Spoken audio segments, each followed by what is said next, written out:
Yeah. All right. We get some sanitizer now.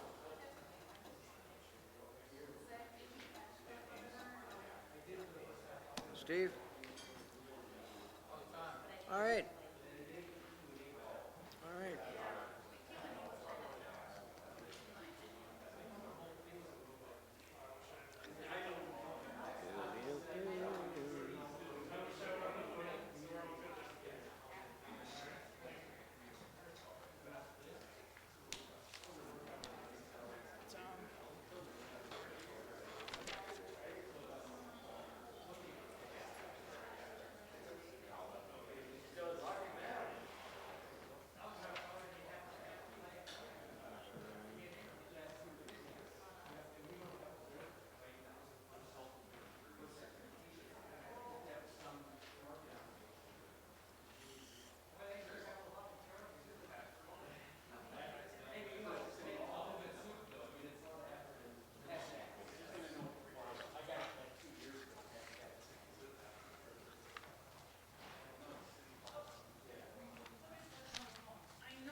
Hey, let me borrow your pen a minute. All I got is red.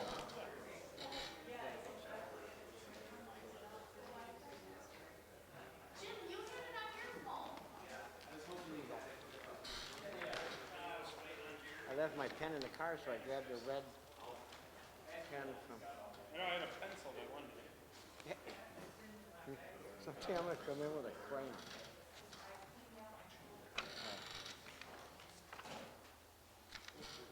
I have a different thing with me today, so it's in my other. Oh, we got this one.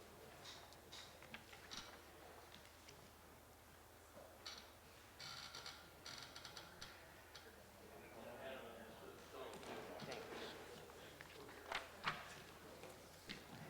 Holt. Is David gonna be here? Yeah, we can leave it for him. He's probably gonna show up. We can all bring it back to him.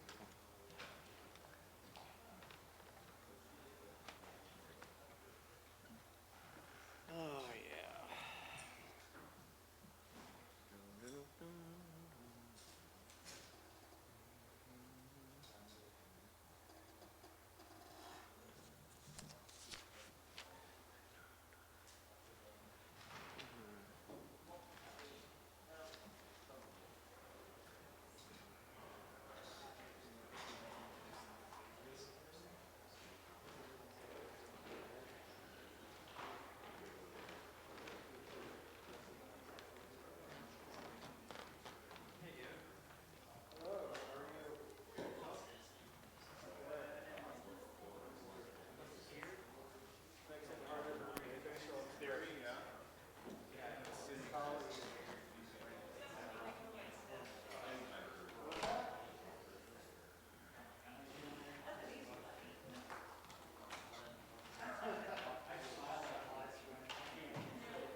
Okay.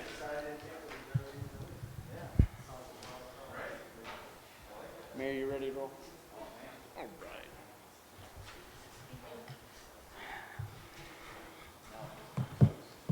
right. Call to order the City of Rhinelander Common Council meeting. It's Monday, July 13th, 2020, 6 p.m. We are in the council chambers. The agenda's been posted. The media has been notified. Mary, please call roll. Frederickson, Here. Burnett. Go ahead, turn your mic. Here. Oh, it went off again.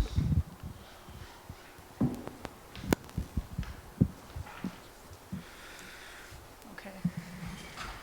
Larson, Here. Mikulowski, Here. Kelly, Here. Anderson, Here. Holt, Here. Daniel. Here. Rossing. Here. All right, we have quorum. Thank you all for coming. Please stand.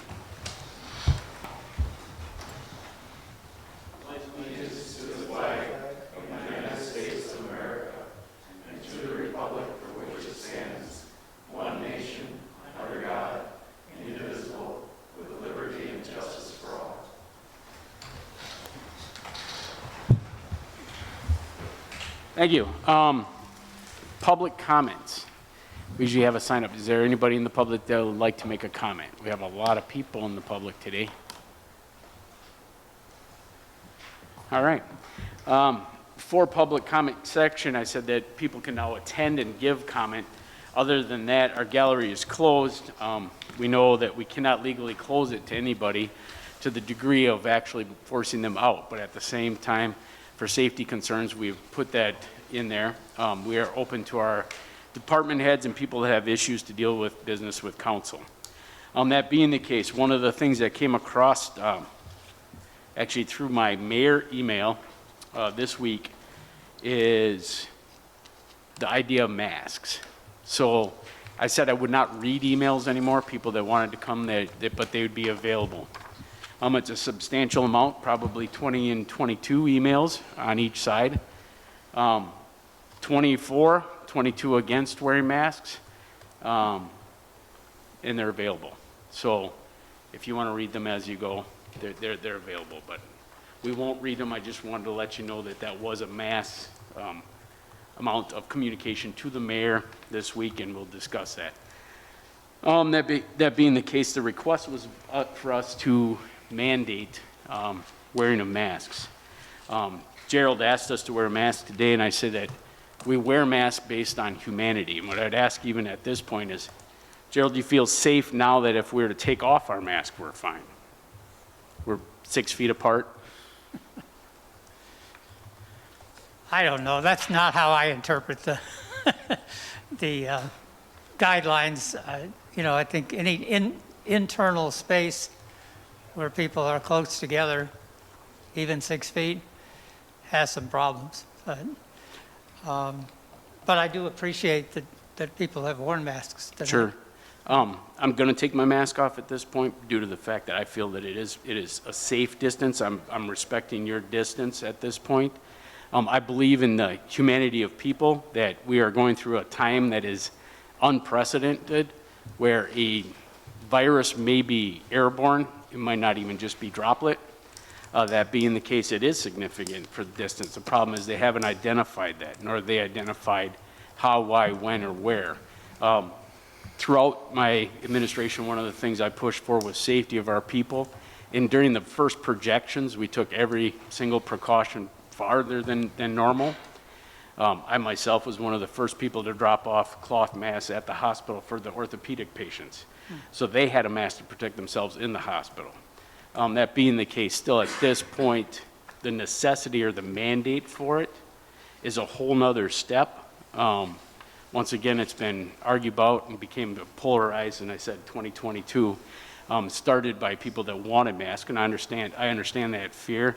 I don't deny anybody the right to protect themselves to that point, nor would I ever, yet at the same time to mandate other people's rights be removed or taken or whatever. I'm not there yet either. I can tell you that if we had a mass outbreak, if we had issues that way that would lead to it, we would definitely revisit this issue. I'm not inhumane.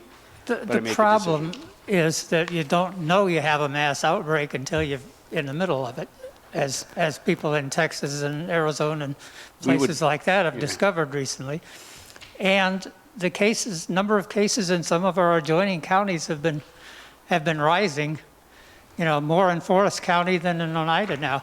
Correct. The projections they had, though, were for large amounts of death, large amounts of other issues. And don't get me wrong, I'm not even here to debate that part of the science. What I'm saying is we'll make those decisions. I've always said I govern as closely as to how people live their lives. I myself wear the mask 12 hours a day at the hospital directly. It's requested of me there. Private businesses can request it. It's up to those individuals and those places to do so. Would I hope that Walmart or someplace else, if they believe that and had that gain of people going there, would protect them? Yes. And when people do it correctly, I don't have a problem following those rules. So I'm going to take mine off. But if I get within 6 feet of you, I'll Put it back be on. sure to have it. Oh, Put it back on, it's better. yeah. Thanks, Tom. Anyway, anybody else receive public comment from your constituents? I received oral comments from at least 3 people concerned that the city is no longer watering the hanging planters downtown. And in a similar vein, someone at least was told, and I haven't had a chance to check this out, that the city is no longer picking up brush or things like that from people's yards. Okay. Once again, I would ask if you have oral comment, have them write it down in written fashion, therefore it's a part of the record. A part of opening up public comment for here is not necessarily to have he said, she said, but actually have physical somewhat evidence, whether it come in email fashion or somebody stands up and speaks. It lends a little weight to it. Obviously, the more they get up and speak, it even lends more weight than just sending an email. But yeah, appreciate it. Tom? Chris, don't we normally have 2 pickups per year, spring and fall, for yard waste, yard brush and stuff like that? They bring a chipper around? Yeah. They don't do it on a regular Correct. weekly? Okay. They have a route. It's not always, it was a privilege that if trash or debris was left, debris, branches, whatever were left along the side, they would make that attempt to pick it up. I know that we're doing more this year with streets than we had in the past, and Dan's not here to speak to it. He had an issue this afternoon, so he's not here to be able to answer to that right now. But yeah, there is typically a schedule, and then it's done extra as a privileged if they do it afterwards. I know I've left branches out later on in the year, and I'm on a main thoroughfare, so I've been pretty lucky when they pick it up. It's never like right on that day or within a week. It's at some point. I had one of the city employees come by and said that they were done for now until the early fall. So they clarified that the order was given that for the summer it's done. All right. Moving on, mayor's comments, they're pretty much done. Monthly reports from departments. Does the clerk department have anything to add? Just what Val put on her sheet here. Okay. EMS and fire? Nothing to add. Thank you. Engineering? Not here. Finance department? Nothing to add. Thank you. Fleet? Not here. Golf course? Yeah. You have your time. Excellent. Inspections? Nothing further to add. Legal? Nothing further to add. Thank you. Museum complex? I didn't see Kerry. He popped in earlier. Parks, buildings, and grounds? Nothing further. Police? Nothing to add. Streets? Dan called a little bit ago. He's not here. Technology? Nothing to add. Thank you. Water? Nothing to add. All right. And wastewater? All right. Thank you. I will accept a motion. Motion to accept the reports as presented. Excellent. You'll notice one of the reports didn't make the packet, but it's on the side in the extra sheets. Rossing, second. There's a motion and a second. Any further discussion? Who's the second? Oh, sorry. Right, okay, thank you. We will be announcing your name after the motions if you can today, just for Mary's sake, as she is inexperienced at taking these minutes. Your moms are all Yeah. up. All those in favor? Aye. Those opposed? Ayes have it. Reports from boards, commissions, and committees. Update on housing activities. So it's not a standing committee officially, but there was some correspondence sent during the work sessions, as well as just this afternoon there was a webinar, and Carrie and I were to participate in that as the designee by the council, by the mayor on housing issues. we don't have conclusive evidence of whether or not there's a good reason for the city to participate in that program at this time, but we're going to continue to explore it.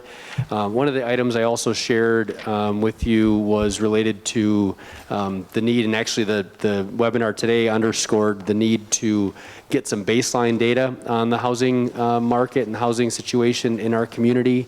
I think it's really important that we figure out a priority on that. So I would expect that a future meeting will put together a request to have a recommendation from the council to draft a scope of which we could consider doing some form of analysis on housing. The pilot program that I'm referring to with Wisconsin Housing and Economic Development Authority requires that data to participate. So I don't think we would even have really much of a chance to join the pilot unless we joined on a broader regional scale, perhaps with the Grow North region or with Oneida County. So that would be just a brief update on housing activities, and I don't know if Carrie has anything further to add. Can you add? on that No, front. nothing further. I too agreed that I don't think at this time the city is quite ready to put our hat in the ring for the pilot program, mainly because we don't have that housing assessment completed, which is one of their requirements for eligibility. Excellent. Moving forward, as we took that scope of where the city was headed, housing was an issue that we're looking to address sooner than later. So as you peruse your email that comes from myself or Zach, a lot of it will be information or possibilities, different things like that, just to get yourself informed before we come to council in case we have to move a little bit quicker. All right? Thank you. I'll accept a motion. I will make a motion to accept Zach and Carrie's verbal report on the housing activities. Anderson, second. There's a motion and a second. All those in favor? Aye. Those opposed? Ayes have it. Meeting minutes. Consider the approval of the meeting minutes from June 22nd, 2020 council meeting. I'd like to make a motion to accept the meeting minutes from June 22nd, 2020. Larson, second. Barnett, Larson. All right. Thanks. Gerald, questions? I have a question about the wording on the part under closed session. Speak into the mic. Yeah, Thank you. I keep losing it. First, I don't know why the first paragraph is necessary. That was already in the agenda. At the end of each of the two items that are listed, it says no action taken in closed session. As I understand it, we can't take actions in closed sessions. We got to take it after we get out. Yeah, good point. So that seems unnecessary. And then the following line, will return to open session. Well, right after that, we've got the motion to do so. It seems like previous minutes have just, after the motion to return to regular session, we've just had a statement that said something to the effect of no action was taken on either of those items or something like that, which I'm just saying that seems like a better way to do it. Thank you. You can always call Val, too, if you have questions or, discussion items on that. She's the one that takes care of them. We sign off on them. As long as it's not an egregious error, we pretty much just okay what she's doing because she's working hard. But thank you. Any further discussion? All those in favor? Aye. Those opposed? Ayes have it. Public hearing for ordinance 2020-07, amendment to the current fire inspection ordinance. This is a public hearing. This is a chance for the public to get up and speak about it. And I have to announce it 3 times to give you adequate opportunity to speak about it. So this is your first opportunity to speak on ordinance 2020-07. This is your second opportunity to speak on 2020-07. Third and final opportunity to speak on 2020-07. At that point, I will close the public hearing on that. Thank you. Consent agenda.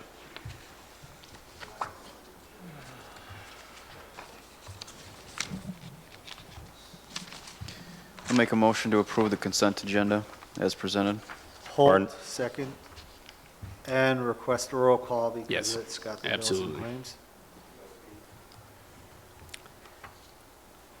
Mary, please call roll. Oh, I'm sorry. Mikulowski, Aye. Daniel, Aye. Russing, Aye. Kelly, Aye. Barnett, Aye. Larson, Aye. Anderson, Aye. Aye. Hers is in there, yeah. The ayes have it. Consent agenda passes. Introduction of new business. A, presentation by Green Gulf Partners on Plan 2020 Marketing and Operations. Michael? Yeah. We can skip you if you're not ready and move it back up. Yeah. Okay, doke. That's perfectly fine. You work on them. B, consider the bid awarded to Sable Mechanic LLC 2020 Coon Street and the Spring Lake Road lift stations upgrades in the amount of $255,978. I will make a motion to, oh, excuse me. All right. I misread that. I'll make a motion to accept the bid award for Sable Mechanical LLC for the 2020 Coon Street and Spring Lake Road lift station upgrades in the amount of $255,978. Thank you. Mikulowski, second.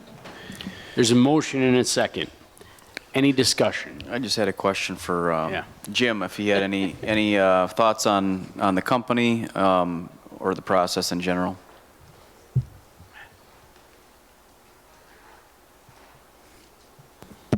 Good evening, Jim. Hello. It is on page 27 of your packet, if you haven't found it. I have not personally had experience with Sable Mechanical, but they come highly recommended from Town and Country Engineering.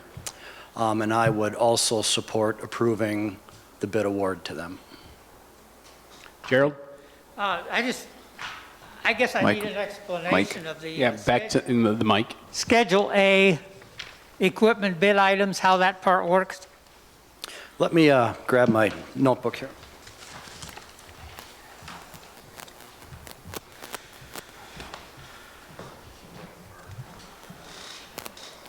No big deal. No big deal. So I'm assuming your question is on the alternate bids section? It's called Schedule A, equipment bid items. It has 3 lines with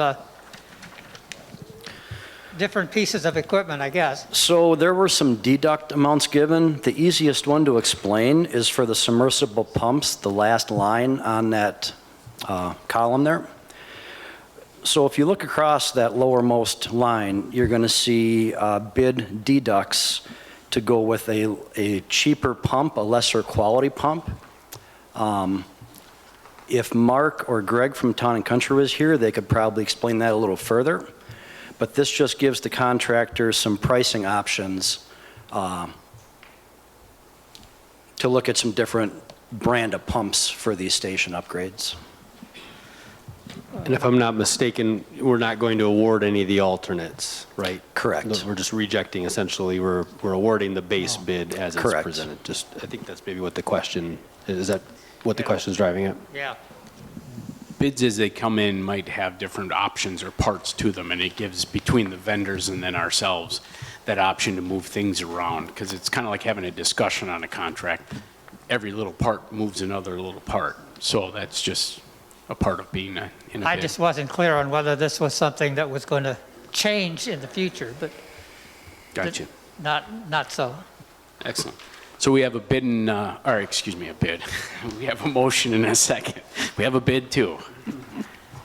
Any further questions? Mary, please call roll.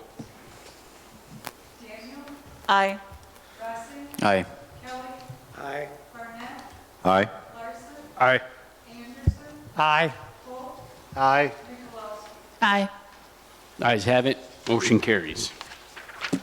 Consider the proposal from Monroe Truck Equipment for the purchase of a truck box for $16,097.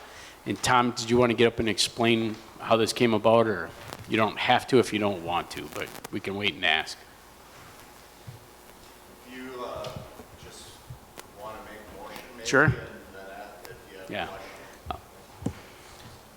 Barnett, I would like to make a motion to consider the proposal from Monroe Truck Equipment for the purchase of a truck box for $16,097, sorry. Rossing, second.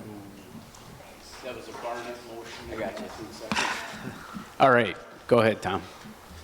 Monroe is our preferred provider with the city. You'll see all our trucks have Monroe boxes on them, which is why we went with them. And there's some additional costs, 2.5-inch hitch for hauling our sewer jetter during the winter, 7-way connectors for lighting, and the powder coat we changed from white to black.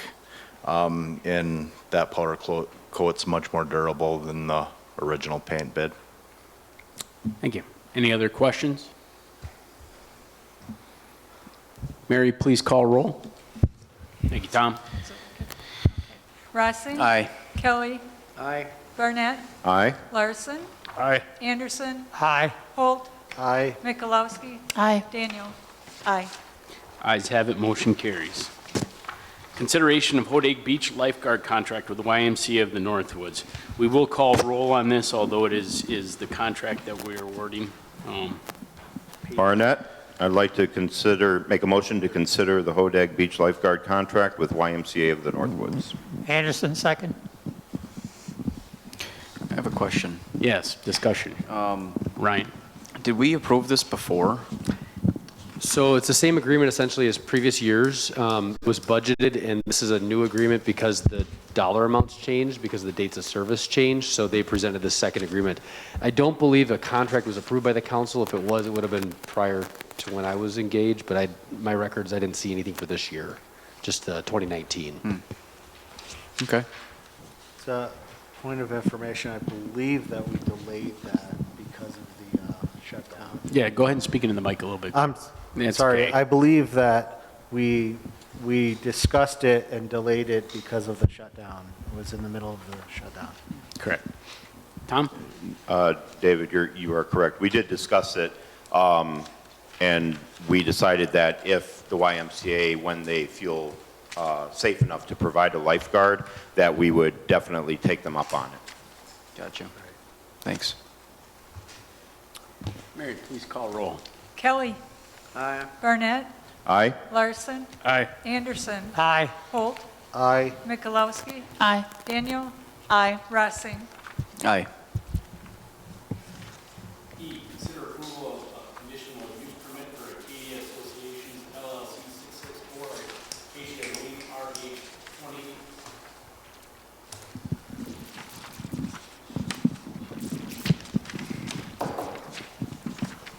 All right, now you got me? All right. He's starting to click. Consider approval of the conditional use permit for Acacia Associates at LLC at 664 Acacia Lane, RH 2838, for locating of a two double-sided monumental signs on the property. Zoning is R2, 1-2 Family Residential District, as recommended by the Planning Commission. This did go through the Planning Commission for approval.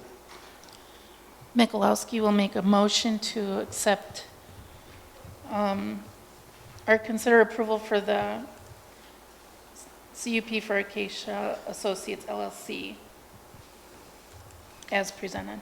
Larson, second. There's a motion and a second. Any further discussion? Yeah, I don't really know what this means, the two monuments and what they are and what it's for. If somebody on the Planning Commission could explain that, I'd appreciate it. Sure, I can if you don't mind. Yeah. So they came and presented, it's basically the sign that they currently have, they're rebranding, and so they need to update that sign. And because they have two entrances, one on Acacia Lane, one on Iverson Street, they want another sign on the Iverson Street side. So that's the style of sign is what they call monument, but it looks just like the sign they have currently, only it's going to be rebranded, so. Okay, so it's not going to be like on a big tower and No. much larger or anything like that? Nope, Okay. it's, and they did present pictures of what it would look like, but it's roughly the same size as what they have currently. It's just going to be rebranded to a different logo because they have another business within their facility now, Sleep Solutions or something like that. So they're rebranding, and then they want the additional sign on the other entrance. Okay. Fair enough. Mr. Mayor, I really got to get involved here because, number one, once the Planning Commission approved this, it was a done deal. So really, it's only here for informational purposes because under your rules, when a Plan Commission approves a conditional use permit, it's approved. We also had the issue of a certified survey map that was on the, wondered why it wasn't on the agenda. Again, it's because under your rules, if the Planning Commission approves the certified survey map, it's approved. So I say this so that members of the council know that if they want to object to a conditional use permit, they have to go to the Planning Commission and as a citizen object to the conditional use permit. Really, only issues involving zoning are really the only things that come out of the Planning Commission. But you are also the appellate body, so if they had turned it down, then the applicant could have brought it to you as an appellate body saying, we think the Planning Commission did us wrong. We would like to have you reconsider it. I just really think it's important that you understand that policy and that procedure so that there's not a misunderstanding, because it's really not a topic for this group to override its own Planning Commission. Yeah, that's, I want that. And as long as I have the mic, and Mayor ignores me because I'm behind him, is that when you make a motion, please don't make a motion to consider the proposal. Make a motion to approve the proposal. I just think that that's what you're doing. You're approving a proposal. You're not moving to consider a proposal. You're moving to approve or disapprove. Thank you. I have nothing further. So for housekeeping, would you like to amend your I will motion? amend my motion to approve Thank you. the conditional use permit Gerald, for Acacia Lane Associates. Were you the second on that? I wasn't. Larson was. Okay. Yeah. Okay. Second. So it's amended. Thank you. Excuse me. Tom? So just out of, for my information, if it's not for us to, if it's just informational for us, why is it on the consent agenda? Couldn't it just be on, I'm sorry, introduction, new business, sorry. Because it historically was always approved. I don't know why that history existed, but I found this out, and I talked to Zach about this today, so I don't think you're going to see Planning Commission items other than they should be part of the reports, just like everybody else reports. The Planning Commission should report. It would be before you if they had turned it down and the person wanted to come to you as an appellate body. That is in the ordinance. This is a learning process, and some of us are really new, and we pick up these little things as we see them and try to get them corrected. It's certainly not at the end of the world if you say, we agree with our Planning Commission, we think they're great, but you don't have to do that. All right, thank you, Steve. Yep. David? I was just curious that, so we don't actually need to vote on this? Correct. Okay. But you can. We can? Yeah. Okay. To clean up their history, we're going to vote on it this time, and then you probably won't see it on the agenda again. All right. Gerald? This is an example of many things that come before us without very adequate explanation, and I'm hoping that we can improve that over time. Absolutely. And Yeah. and I We're working on it. appreciate Carrie's elucidation of what little we had. It still sounds like quite an expansion of what they've been doing, but I guess we have no say. All right. Yes, you can. It's uncommon for these types of developments to occur in residential neighborhoods, so I think it's an illustration of the city's zoning code in that this is R2 one family or two family, and the alternative way would be to rezone the property, and therefore allow, by right, there's signage allowed, and I think that's the unique nuance with the way that property developed and the way the zoning followed. And I think that was somewhat was discussed at the meeting. There was a member of the Planning Commission that advocated for conditional uses. The alternative is it's B whatever, some sort of business district, Bless and you. therefore there's some zoning right that's associated with the signage right that's associated with the zoning. So it's a little, it's kind of a unique example of an alternative that probably could exist or should exist in development in the city. So, yes. If anybody's looking at the zoning code, that's one section. The section on signs in R1 is just very murky because it's mostly about schools, but it isn't really all about schools. Am I on? Sounds like it. Okay. As we're moving forward, we are rezoning the city. So some of these issues are addressed, some of them need to be amended, some of them we need to move forward. Historically, the way we've dealt with this is obviously went to planning commission and they came to council for approval, although that's unnecessary. So as we clean up the zoning, which should come forward, Terry, what do you think? No, Terry. When do you think zoning will be done? Mark Rofers is coming up next month, so we're going to hit a major portion of it next month. But overall, I think you're going to see it take another 3 to 4 months. Yeah, it was a good year-long project that we're doing with them. Terry and his staff has done a lot of work on that.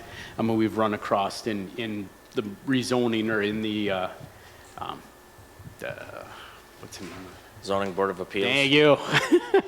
As I stand here stumbling. Zoning Board of Appeals, some issues that, would be addressed or should be addressed before that finishes, because it solves a lot of these issues before they ever get to us, so we don't need to worry about this. But in the sake of history, for all those in favor? Aye. Those opposed? Ayes have it, motion carries. Thank you for that motion. Historically, the last one carry. Consider Stevens Street change order number 9 in the amount of $24,296.20. I will motion to approve the Stevens Street change order number 9 in the amount of $24,296.20. Barnett, second. So that's Holt on the motion and Barnett second. Barnett, yeah. Any further discussion? Mary, please call roll. Barnett, Aye. Anderson, Aye. Larson, Aye. Holt, Aye. Mikulowski, Aye. Daniel, Aye. Rossing, Aye. Kelly. Aye. Ayes have it, motion carries. G, considers Stevens Street pay request number 11 in the amount of $2,105,430.36. I would make a motion to approve the Stevens Street pay request number 11 in the amount of $2,105,430.36.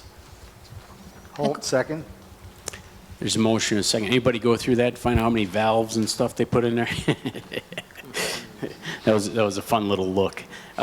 Any further discussion? Mary, again, please call roll. Okay. Larson, Aye. Anderson, Aye. Holt, Aye. Mikulowski, Aye. Daniel, Aye. Rossing, Aye. Kelly. Barnett. Aye.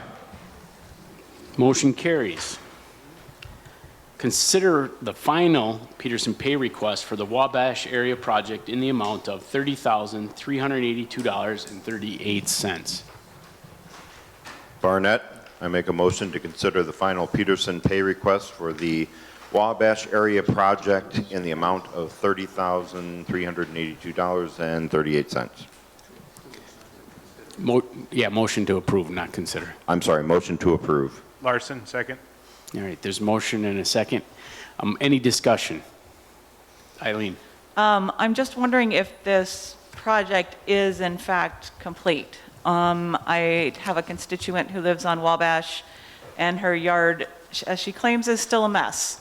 And she was promised it was going to be taken care of, and it hasn't been yet. So I am curious who gives the final say on whether a project is complete or not? I would just, I wasn't sure if Steve was speaking. No, I can't. Chris's head's in the way, so sorry. It's my understanding that this is the final pay request, and so therefore by approving this would effectively close out the project. I think this included the retainage, which would be the portion that the city would retain for punch list items if there's outstanding issues. Maybe Tom can speak to I know we had a discussion, I believe, about that issue with Dan on the retaining wall, if I'm not mistaken. And so, yes, by approving this would effectively close out that project. So if there's other issues that the council wishes to have further discussion about, you would just simply move to postpone this. I don't know. The attorney was also involved in the discussion related to an outstanding issue on that street. Closing out, is it on? Yeah. Closing out the contract does not mean exculpating them from liability should they have not done something they were supposed to do. You basically have a year after a project's been closed in which to discover any defects in the project, any things that were not readily observable. So all you're really doing is saying there's no planned work that needs to be done as part of the original contract. It doesn't mean the work you did do is perfect or there's not some flaws in the work you did do. So what we have in this project, for example, is we need to deal with the retaining wall. Their work that's been done, but is that sufficient? Is that enough? And they're working on that right now. And in fact, there was at least a couple properties where there were cooperative efforts between the homeowner and the contractor where we really have, as a city, no liability for the putting up a retaining wall. It's just not part of the contract, but the homeowner wanted to do it, so they worked with the contractor so that the retaining wall was put up in such a way that it would still be there a year from now. But that's a issue that we're helping facilitate, but it's not part of the contract. And so there may be some other issues. But landscaping issues that are part of the contract, that is something we certainly have control over if that's an issue. Now, you could move tonight to postpone. I mean, there's nothing wrong with that. We'll be back here in 2 weeks. But then you'd have a motion to table this motion that's already been made, table the motion till the next meeting, at which time we want more information on the completion of the project, and Dan could be here and give you a report. I would like to make that motion Anderson, second. to table, make a motion to table this decision until our next city council meeting. I'll July second. 27th. Was there already a motion on the floor from Tom? Yes. There was. So we have to back into that. A motion to table takes precedence over the motion that's on the floor. does. So the minute you make the motion to table, there's no other motions that can be made. You have to act on the motion to table before moving forward. He loves being the parliamentarian. Can't be I debated. know. All right, any discussion on that? So the motion to table is the motion that we are going to vote on. All those in favor? Aye. Those opposed? Tabled till July 27th. So Mary, for the record, the motion was made, it should be recorded as being made, and the minutes should show that it was tabled to the next meeting, so that it has to be on the agenda of the next meeting as an action item. And at that meeting, theoretically, you could move the table again, but that's under Robert's rules, that's not it's theoretically a no-no. You either vote it up or vote it down. Eileen? You ran right through the discussion part. Any discussion? No? Okay. So, Motion to table is not open to discussion. oh, it's not? Okay. Yes. Yeah, if you want to vote, if you want to talk about it, you must vote against the motion to table. And that puts it back on the floor, and you can keep talking. But once you move to table, that takes precedence over all other discussion. It takes to a be two-thirds discussed vote, which it easily had here, and then it moves it to the next day without any other discussion. Thank you. Moving on. Revisit the restrictions outlined in the ordinance regarding fencing and fencing height in the city of Rhinelander. Alderman Daniel. Daniel? No, that's, Yeah, it's just I didn't think Daniel. so, yeah. You requested this agenda item? Oh my gosh, like 3 agendas ago. Okay, I think we just need to reread the ordinance. There's been at least 3 or 4, what do they call, Conditional use permits. conditional use. Well, it's something different. No, Steve is shaking his head back there. zoning. There's been several requests for variances, which Variances, means yes. that conditional use means it's permitted. A variance means it's not permitted. We're going to go against the rules. Right. There have been several requests for variances on this ordinance, and in speaking with Terry about it, I think we're of the same mind that we need to revisit why that ordinance was worded the way it was, why the heights were set the way they were, and possibly look at rewording that and changing the heights. Ryan? I just had a question for Eileen. What are the variances for? What's the issue been? In general, there's a height restriction on front fences. However, height doesn't really matter if you've got like a chain link fence. I mean, if you can see around a corner. So it's basically been height. I think, Terry, what's the ordinance now for height on a fence? Is it 3 feet? Yeah, within 30 feet of the front yard setback, it is 3 feet in height. 3 feet in height, which is Can't fairly be low. over that. Can't It be. can with a variance, and that's why the people, there's been 2 variances recently that have gone to zoning board of appeals, and both of them have been for medical reasons. Tom?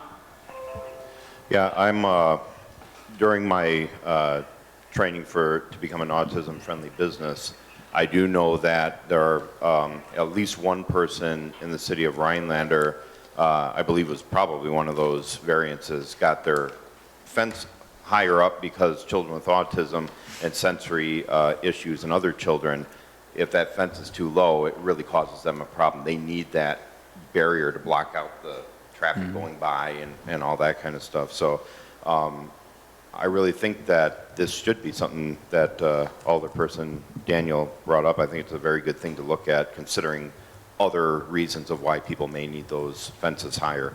Absolutely. Terry? This could come up in the new zoning that we're working on with ROFers, so I can ask ROFers. They have experience with communities all over the Midwest, so I can ask him what he's seen. I know that the biggest reason for it being low is for vehicle vision, so backing driveways or getting corners, that type of thing. So I think we defer to the experts, Mark says, because we can have that new language or whatever put into our zoning code for you're going to approve it anyways. So, we can look at it at that point. Thank you. Good. Moving on. Discuss the security cameras on Brown Street at Rives and Davenport intersections. Alderman Barnett. Yeah, I would like us to consider this seriously. Multiple times I have had our police department come in and ask me for footage to help them for information, because I have a security camera that I have at my shop, and it sees the street, and I've been able to help the Rhinelander Police Department by providing them some footage that they needed. And it really struck me that it should be easy accessible for the police department to be able to get information. And a lot of it is seeing a car drive by, or having an image of a suspect running down the street at a certain time, that kind of thing. I don't think it should be a quote-unquote Big Brother kind of thing, but it definitely is a tool that I think the police department could utilize to help keep our communities safe. And I know that I've talked to a couple of police officers, and they were 100% for it and said it would help out tremendously in their job. And I know Alderperson Rossing has brought this up in the past, and I think that we really need to consider it. Yeah, were you going to ask for a motion or something? Actually, I was going to ask Lloyd if he wanted to speak on the issue as far as that goes a bit. If you have something before that. Yeah, Tom is right. I did bring this up 2 years ago, shortly after I got on council, and I think it's important from my experience as a police officer. Whether somebody has a burglary at 2 o'clock in the morning, and the next day you want to review the camera footage and see what cars go by. It's just a tool that on Brown Street, we have a lot of bars and businesses, and it's a good thing, I think, to just have as a tool in our toolbox, so, and especially for the police department. Lloyd? Yeah, this issue did come up a couple years ago. We did research it and provide some numbers about the possibility of putting something off the corner. It'd be the southeast corner of our building. Connectivity was a little bit of an issue of how far away from the building it would be from our Wi-Fi within the building. It certainly, especially late at night, becomes, with the establishments that are downtown, it becomes a busier area where we do have vandalism, criminal damage to property, where the planters are damaged. Other places are damaged with people walking from establishment to establishment, pulling on the trees that are downtown. And we do find ourselves going and revisiting the businesses that do have cameras to help try to identify who does the damage. So that would make some of those things a little bit easier if we did have that camera downtown. Real quick, if I recall, one of them was storage of the data that was an issue, and some of the other issues. Do you know if in the last 2 years that has gotten any easier or of advancements? And I know this is kind of a Terra issue also with that, but it still comes back to the server availability, which we don't have. correct. So the technology hasn't been advanced to the point where it made it more feasible, or is it more feasible at this point? I think technology has advanced. The technology the city currently has not advanced. Yes. Okay. So this goes back to the 7 servers that are inadequate instead of what we need to do for technology for quick. When this issue came up on the agenda, I kind of knew that answer even going in, but to have that discussion is good because it overlaps the issues of what we need to fix to get to the point of the next part being fixed. I knew that 2 years ago when it was said was basically just computer-wise, we weren't ready for such a thing. So what would it take to get the police department a server that they could utilize for just this? Money? Yeah.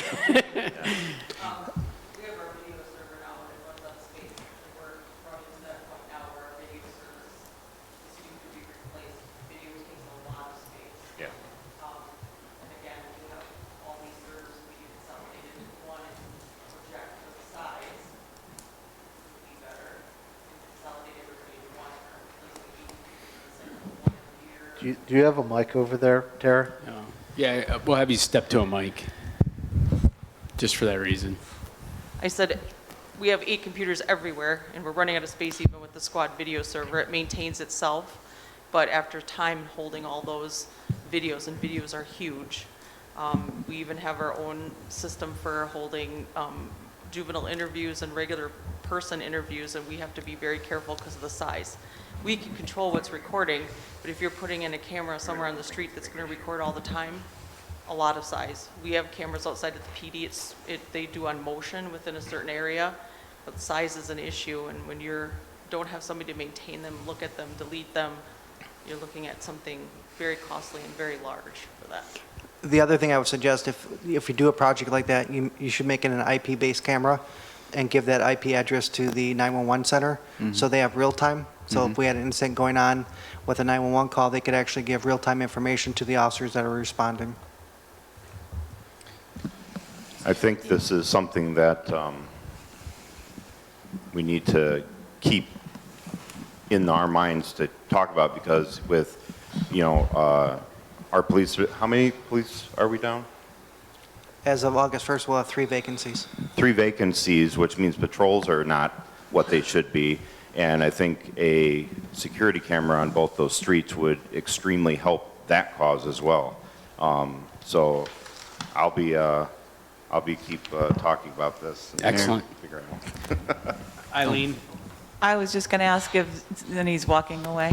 I was going to ask Zach if he knew of other municipalities around the same size as Rhinelander that have done similar things with downtown cameras and how they handled it. Do you know of any? Well, I think the thing that I've seen in downtown in specific is, the Downtown Business Association or a bid district would take this on as a project because it really benefits a narrow part of the community's interests. So, instead of the entire taxpayer base subsidizing surveillance in a portion of town, because then the residents are going to say, well, what about Lincoln or Oneida Street intersection, or what about, you pick the intersection. So I think that's where I've seen it, is especially if there's conversations about bringing the bid back, this could be a great value add for those business owners in there that are driving a direct benefit from having better surveillance in the downtown district.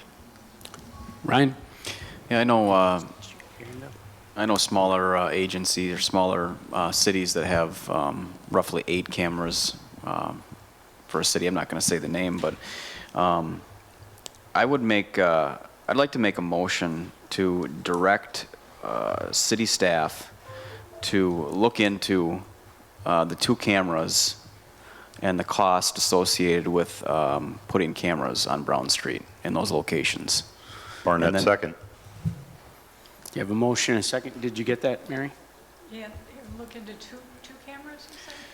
Correct. The two cameras that are on the agenda, Brown Street, Rives and Davenport intersections. Okay.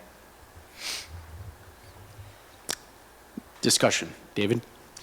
Yeah, I'm a little concerned about the technical ability in putting the cart before the horse here.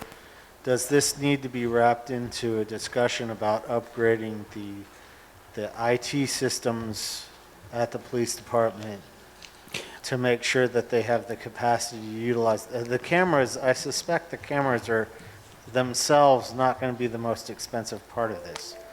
I suspect that the support technology for them is what's going to be.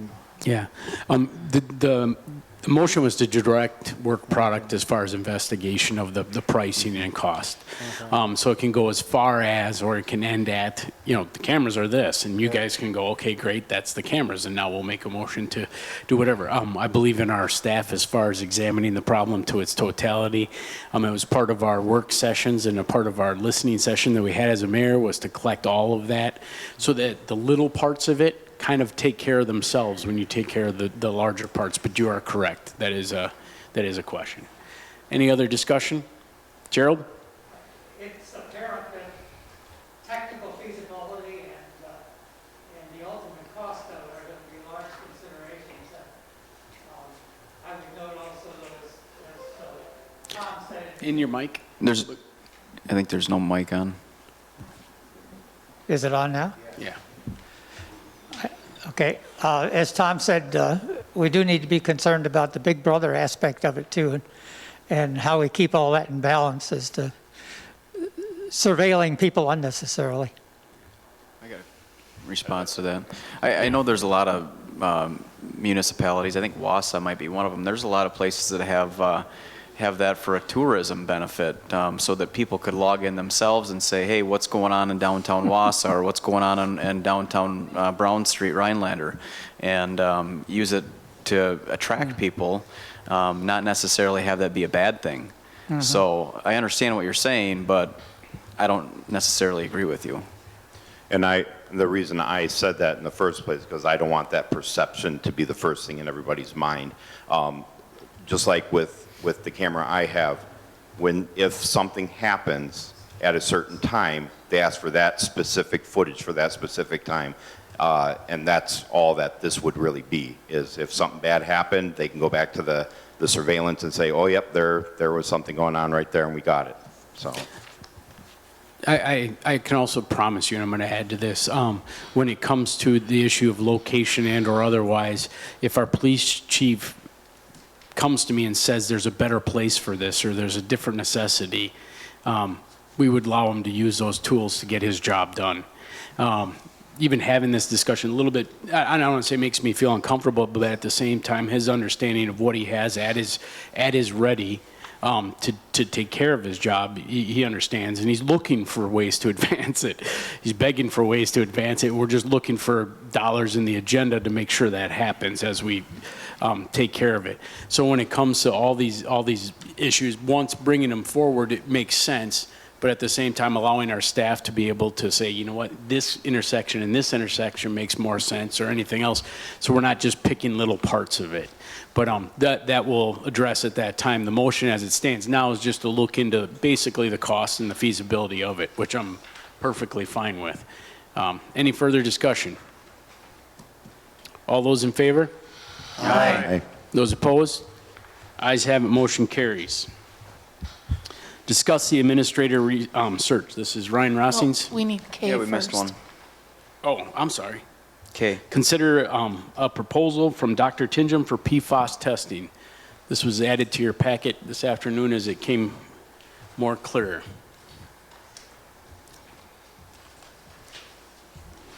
I would like to make a motion to accept a proposal from Dr. Tingham for the PFAS testing. Larson, second. There's a motion and a second. Any further discussion? Gerald? I was expecting more explanation before we got actually voting on something, but Well, I'll confess I didn't read it, but I just, that's what I was going to say, where Joe. are we testing, how often, and stuff like that. I thought we'd have some explanation. Gerald, the reason I made the motion is because I read it earlier. So I know what it says. Right. That's why. Yeah, I should have. No, I'm just letting you know that's why I made the motion. It's okay to take our time. Is this the one, this is about the landfill area, correct? Correct. The one that he came, the one he that came and presented for the last week. Actually, $15,000. I wasn't even here, yes. Yeah, okay. Yep, Just- and if you look on the back page, page 4, it has pricing. When was this landfill closed? 40 years ago? 1978, I believe, Yeah, or 80, 40 years ago. behind Shopko. Yep. Mayor, Yeah. can I? Yeah, still go doing this? ahead. Okay, thanks. I think that this is, I'm in favor of doing this. This is $15,000. This would potentially identify or rule out an area that is of concern. And we have a doctor who has been doing this for years, who thinks that this is a good idea for Rhinelander. And therefore, I agree with his proposal. He has no interest in saying one way or another whether we have PFAS in a certain area, and if he thinks this is a good idea, I think we should follow this. Tom? I agree with Ryan because, I mean, the guy is a PhD.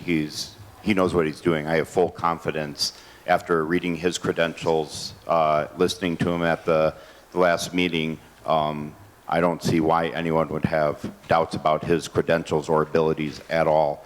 He holds more degrees than I can even list on my hands. So I think we should have full confidence in his suggestion to test it. Gerald? I guess I still have some questions about the logic. Like, how near, A little bit. how near is this place to the wells that have been closed? Yeah. His first study, if once was last week, he showed the different paths. He's an expert in fate and transport of chemicals. So when looking at the wellhead protection, which is the part we hired him for, was looking at why our well was shut down, he came to the conclusion that this is the next step.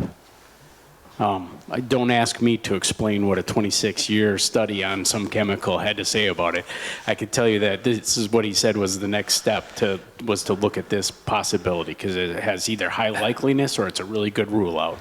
Well, that sounded plausible when he spoke at the last meeting, although I didn't have any idea how these were related. But if the wells are out by the airport and the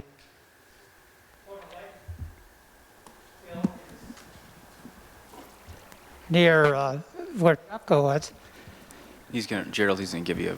This one's dead. Microphones are ridiculous.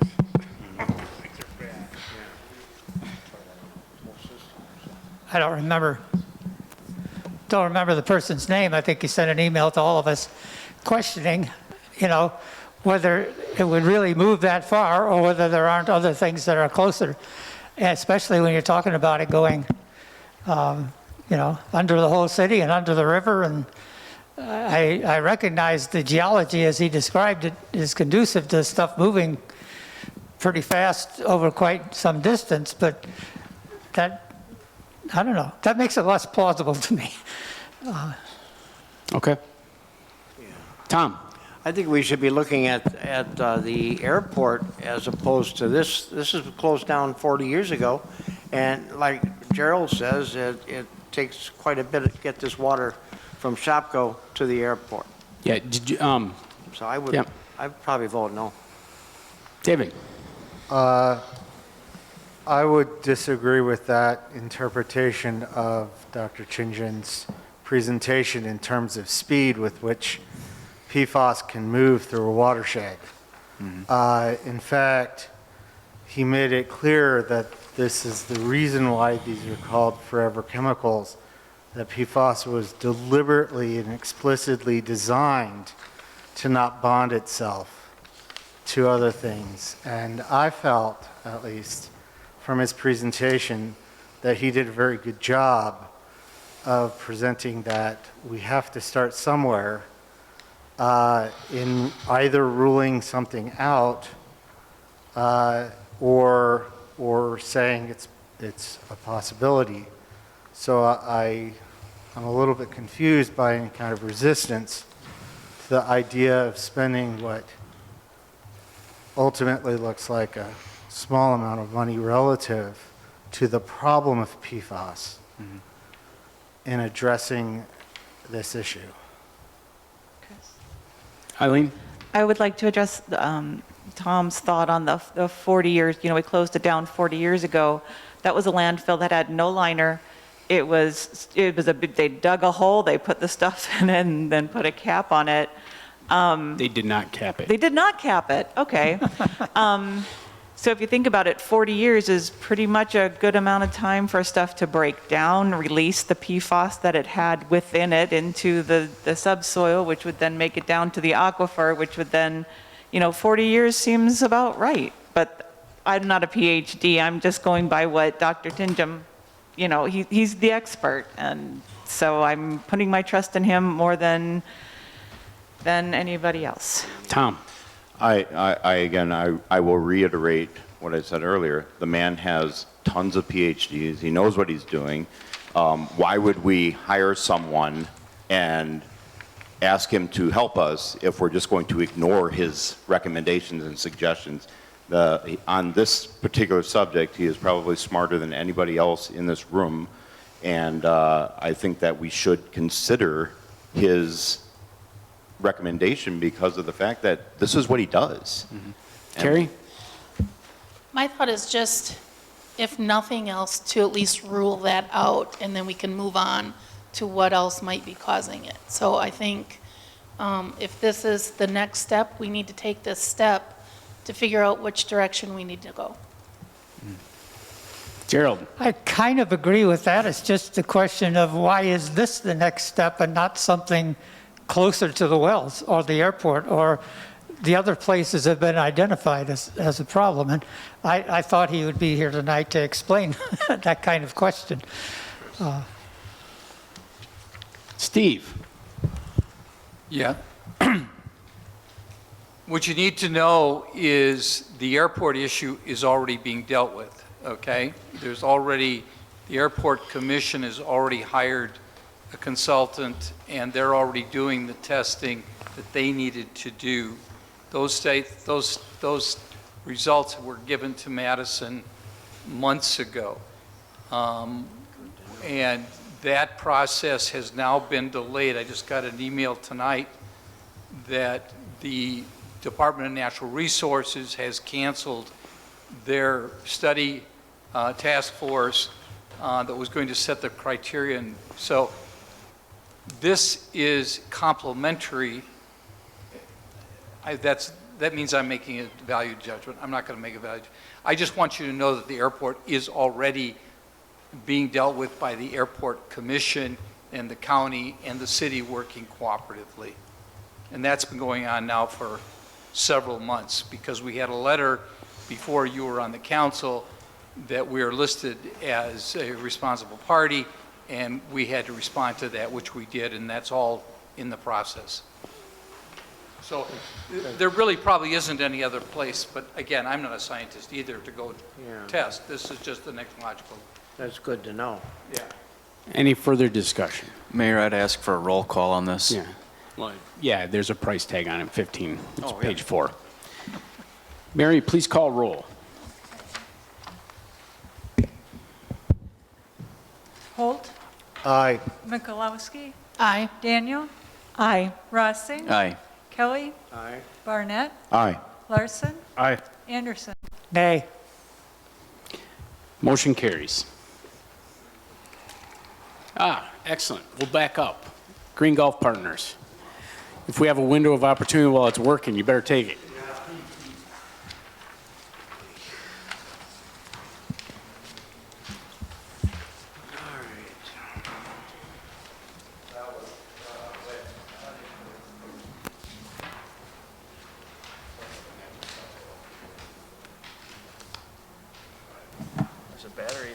Well, if this isn't like the last 4 months, I don't know what is. Zach, you get thanks from us.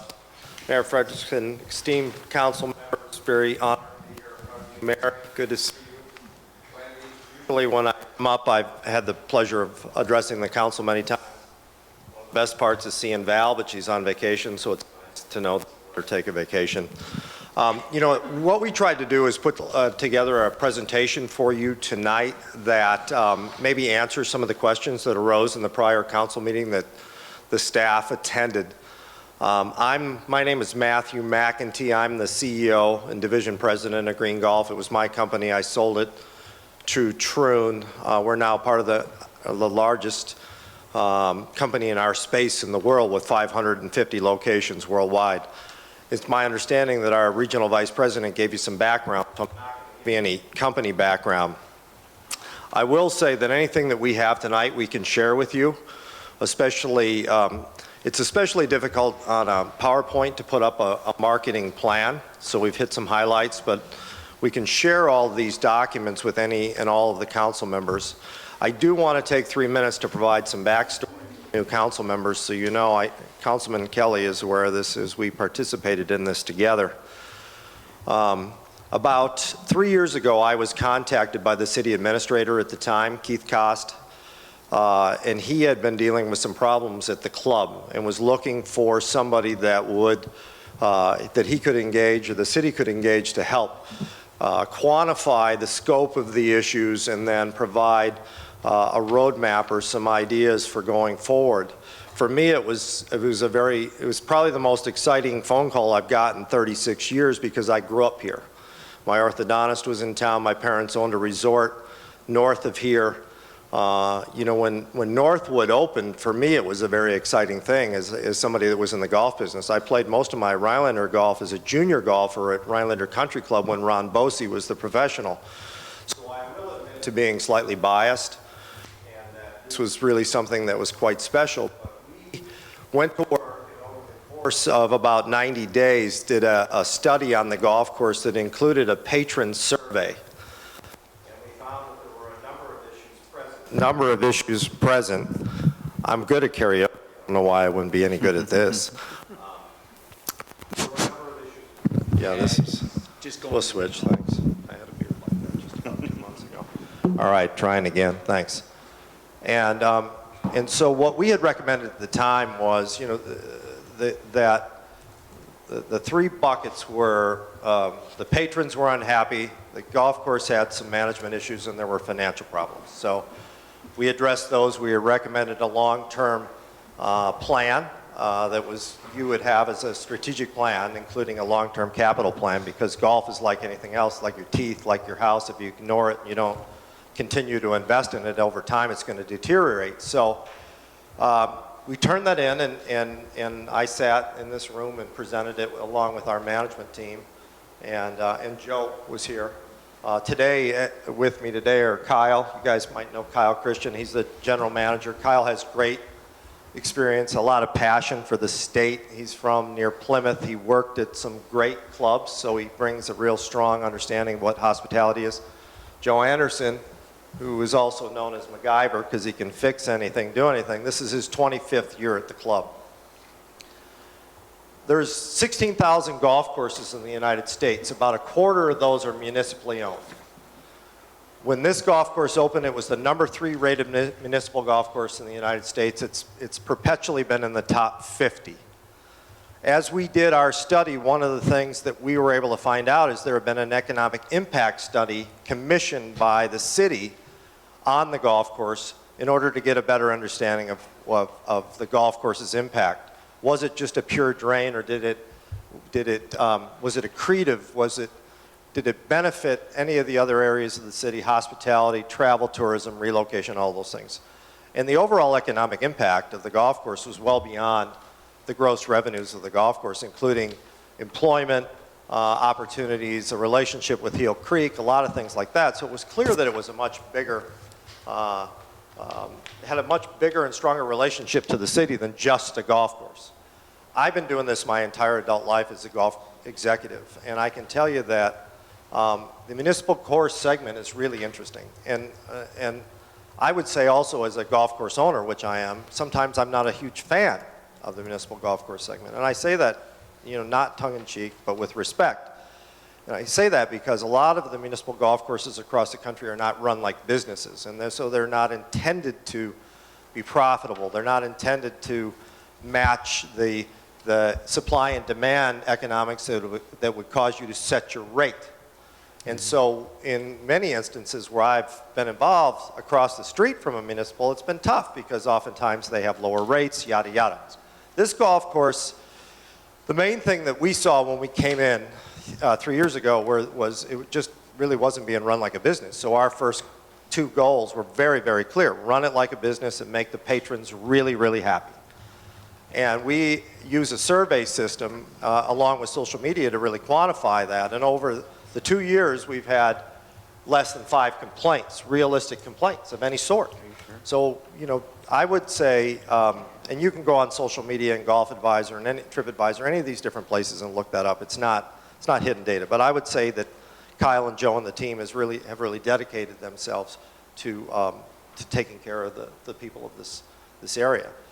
One of the challenges that does exist, having been involved, the flip side of that is I've been running New Berlin, the golf course for the city of New Berlin since '94. So I'm deeply embedded in municipal golf as anybody ever going to meet. But one of the big challenges that we faced was you have a portion of the people that patronize the golf course come up in the summer. Exactly what my parents experienced when they had the resort, right? So we've always tried to find a way to balance how we take care of the local community who we love, right? Our employees are out of the local community, we buy. We've always tried to stay local in using the vendors. One of the greatest challenges we ever had, I say this tongue-in-cheek because it's one of my favorite places, but I've tried for years to get the Rhinelander Brewery to sell us some kegs so I can sell it on their behalf. That was a challenge. But we also have to deal with the out-of-state folks. So one quick thing that I want to make crystal clear before these guys do the presentation, because I'd really like them to speak. Besides, none of you want to be here all night, and Tom knows that I can talk for like hours. Is that a portion of the bed taxes that we get to use and spend on marketing have to be spent on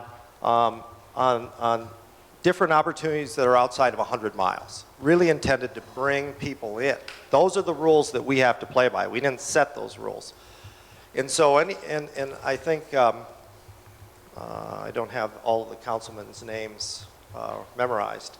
Eileen, sorry, I would call you Miss something, but what's your last name? Daniel. Miss Daniel. I think you have some marketing expertise, and so you will understand what I'm saying here as well, is that you're also subject to the resources that you have available to you. So we have a really, really wonderful relationship with the local community. We use our database, our CRM program, which is email, Instagram, that type of stuff, as well as some variety of mediums. But the big dollars that we get to deploy are deployed in markets outside of where we are here. So, I would say people have said to me over the years, well, is that reasonable? Do we really get a lot of people? When you do a zip code check of the people that come in, because we keep a database of everybody, unfortunately, not necessarily unfortunately, I shouldn't say that, having grown up here, realizing what my folks went through, it's more than 50% of the people that play that golf course are coming from somewhere else. And so we're, we're pretty reliant upon them. It does come down to the economics of supply and demand and what are the underlying demographics up here and how many people, right? So Eagle River relies on it, Timber Ridge relies on it, a lot of us do. And I think if a lot of people could go back in time, maybe they wouldn't have built some of the golf courses that were built up here because they didn't really have an understanding of the long-term demographic growth. But that being said, you have an absolutely fabulous asset that based on the information that we have, which we can get to you guys, has a much bigger impact than just the dollars and cents. Now the dollars and cents are clearly going the right direction and it's headed straight towards being self-supporting. We've had good success in 2 years and now the third, and we have the June preliminary financials that Kyle can talk to. But I just want to remind you guys that this is, especially on the municipal side, that's a decision for you, not me. I'm the consultant that usually gets hired to give you perspective. But this is a very, very special golf course over here and a really amazing piece of ground. And now that you have the Heel Creek project, I think the combination of fitting them together, dovetailing them, there's some sensibility in that. So with that, I think I'll turn it over to you. And you and Zach have worked out some kind of signal process. So, all right, here you go. All right.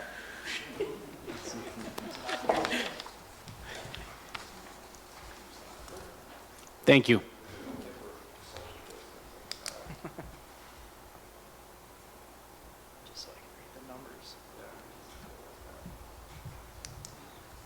All right, Zach. All right, so the first slide here, this slide actually came from the study that Green Golf did on the SWOT analysis. The strength, the golf course, highly ranked. It's just an overall great golf course. A lot of our tourists come up and they play, once or twice a year, and they tell me all the time, I wish this course was back home. It's just so good. Weakness, limited local demographics, and probably my biggest complaint out there is the course is just too hard. Obviously, better golfers, they love a challenge, but I think down the road we want to look at making the course a little more.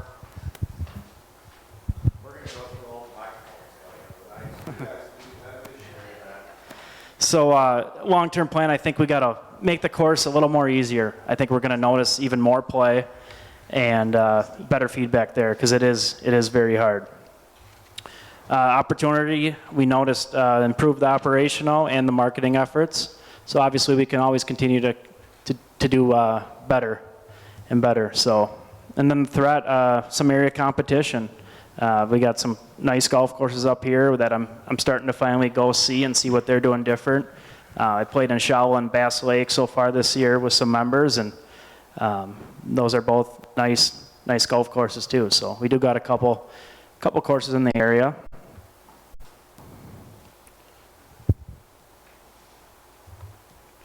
Next slide just kind of shows on our first year, and I know when I first started and met with Matt and John, they told me it's going to take 3 years to get the course going again. So we noticed in 2017, we look at net ordinary income. You can see there we lost 168,000. Year one we came in, we didn't have a single fork and napkin in the kitchen, so we had to put some expenses in the F&B, renamed it the Whipsaw from Mulligan's, and spent some money to get that going again. So, lost 115, and then year two, 87,000 lost, but we did put in a $23,000 HVAC system. And then the next slide, you can go, Zach. I think this one will help too this year for sure. 2020 is the last year of making an $80,000 payment on the clubhouse. So after this year, that expense goes away, which really believes that we can start getting this course back in the green. Yeah.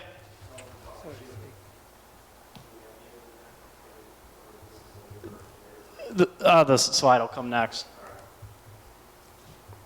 So a little bit about how we're doing this year.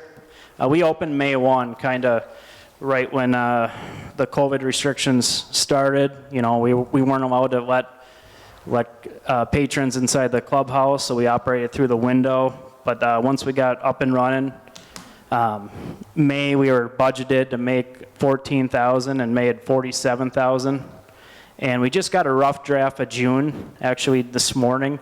We budgeted 110,000 and we were at 117. So that just shows the course right now with COVID is being used very well. A lot of people are getting outside, playing golf. It's a really good time for golf courses right now. So 2020 is off to a good financial start.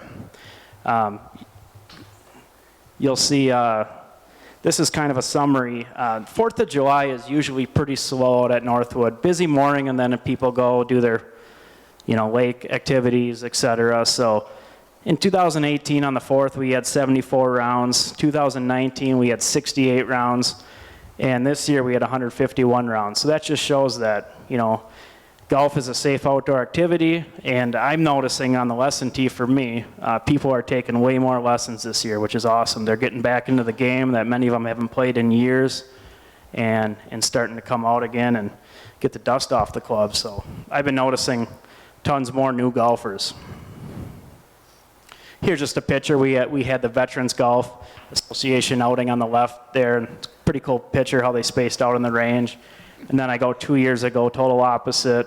This is a group called the Hopkins Group that comes up every August and plays. And they're coming up again this year.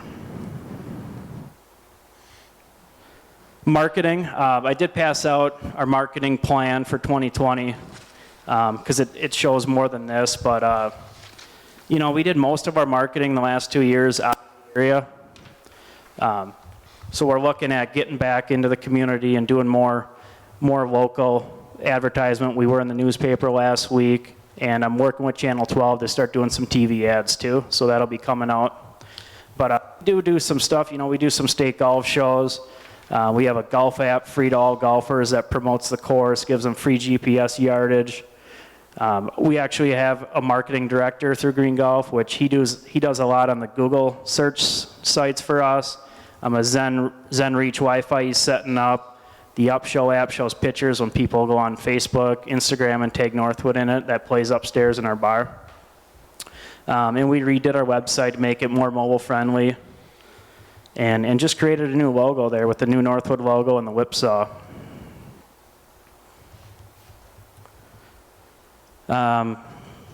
Next one is kind of our plan to improve profitability in 2020. One thing we looked at when we first started out was trying to reduce staffing in all departments. We started using outside grilling for lunch, and that's going over very well. So we're cooking out brats, hot dogs, hamburgers, so as golfers can quick grab a bite to eat and still eat on the golf course and keep their social distancing intact. We set up a little mini bar right in the golf shop. They're selling mixed drinks out of there, Bloody Marys. That's just adding to F&B revenue when some guy wants a drink at 8 in the morning when the bar's not open. We looked at all our daily rates. We did a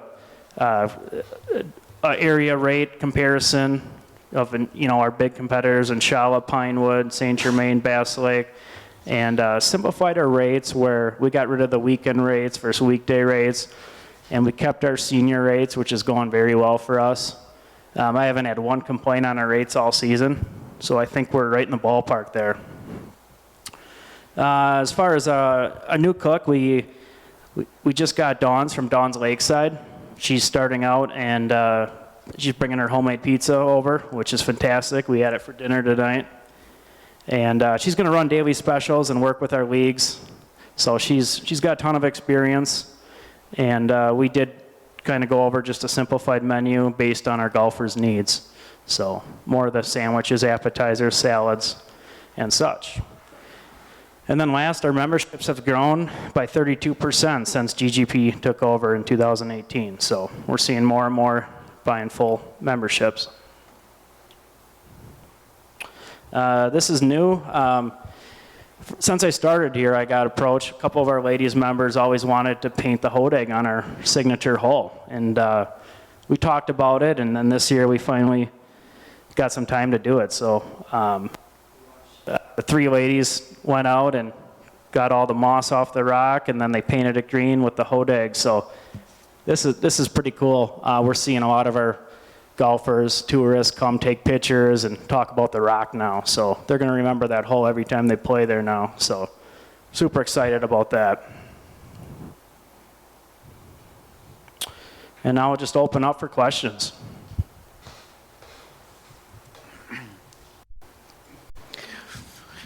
Got a question. A couple things. I'm glad you guys mentioned kind of a symbiotic relationship with the Heel Creek property out there. I think that that's going to be really important in the future. You mentioned a couple of the weaknesses, you know, one being the course as a whole being difficult. I don't really think that's a bad thing. I mean, some people might not like to play that, but the other thing was the local, or the lack of local demographics coming out. As you said, it was over 50% of the golfers were out of area zip code. And I wonder if there's a way to somehow incentivize or value, make a value for local people to want to come and play. Not necessarily have to buy a full year membership, but maybe do a small package for, you know, 54501 people or something to that nature. I'm not sure. Because if you have empty tee times, you're not making money. And if you're filling them with some sort of dollars, I would think that would be a good thing. So maybe some out of the box, you know, type of thinking on how to get some more local people to want to come and play the golf course. Just a couple thoughts. Sorry. Is it on? Those are great thoughts. I mean, one of the things that came up in the initial study that we did 3 years ago is there wasn't anything really targeted locally. So each year we've tried to expand that and really understand the impact and measure it, as well as, you know, for the people that it bypasses and the locals that play, we want to make sure that there's a value proposition. We're not selling somebody something, then undercutting it, and they feel like they're, you know, that they're getting, you know, they're getting hurt on that. I think the biggest thing is, you know, we have to, I mean, part of it is, I think, long-term, making the golf course in certain spots a little easier, thinking out of the box is part of it, because one of the big challenges, and this isn't just here, we have a golf course in Wyoming and one in Montana that's really same quality, right? Spectacular. The biggest challenge is only about 18% of the population plays golf to start with. So then what we did you'll see it, I'm happy to share the original study because we had a demographic element. We ran through a firm in Chicago, Cushman and Wakefield, we ran a demographic analysis, golf demographic analysis to really understand the spending capacity of the market. And it's pretty good, but when you add it up, it also makes you realize that Inshallah's getting part of it, Pinewood's getting part of it, St. Germain's getting part of it. So I do completely agree with you. You know, I'm a big fan of Kaizen, you know, the constant improvement, constant every year trying to get more and more people out. I will say, when we did the first forecast, when COVID hit, the reforecast, I thought the sky was falling. And now I've completely switched, because this may be the only thing, you know, the golf industry for years, and I had to sit in this room and take questions and explain that the golf industry is not in the greatest shape because of an aging demographic. You know, the generations younger than me had a lot more alternative options for sports. So you know, there isn't quite as many golfers. Well, the silver lining is everybody's coming back. Sales of beginner clubs, beginner lessons, and people are also seeing the health benefits. They're walking. You know, golf for a while got to the point where people were riding all the time. Now they're walking. So our task is to make this sustainable. And I think we feel like it is, and part of that is how we communicate, how we market, how we think out of the box. And if Joe can get the greens a little better, just kidding, Joe. I'm sorry. Eileen? I just say it for you. I don't know if it's still on anymore. I'll see if mine hangs in there. Yes. I was looking through your executive summary. Yes, ma'am. You had mentioned doing out-of-state advertising, and that's awesome. That's really what, you know, you said 50%, was it that you said? Well, I think the actual zip count is 2/3. It's Okay. almost 66% of. That's great. But it doesn't say where, how, what you're doing. It just says out-of-state advertising. I mean, are you advertising if I were to open up Golf Digest? Am I going to find an ad for Northwood? If I open up even a regional magazine, a tourism magazine, am I going to find? I'm just curious what you're doing. Yeah. Well, two things on that. One is I would have loved to have had, they articulated to me your thoughts from the last meeting. I would have loved to have had Dylan here, but he's a high-risk category guy and will not travel. I also have a travel ban on for most of my executives, and this is the first time I've been in a meeting without a mask in 3 months.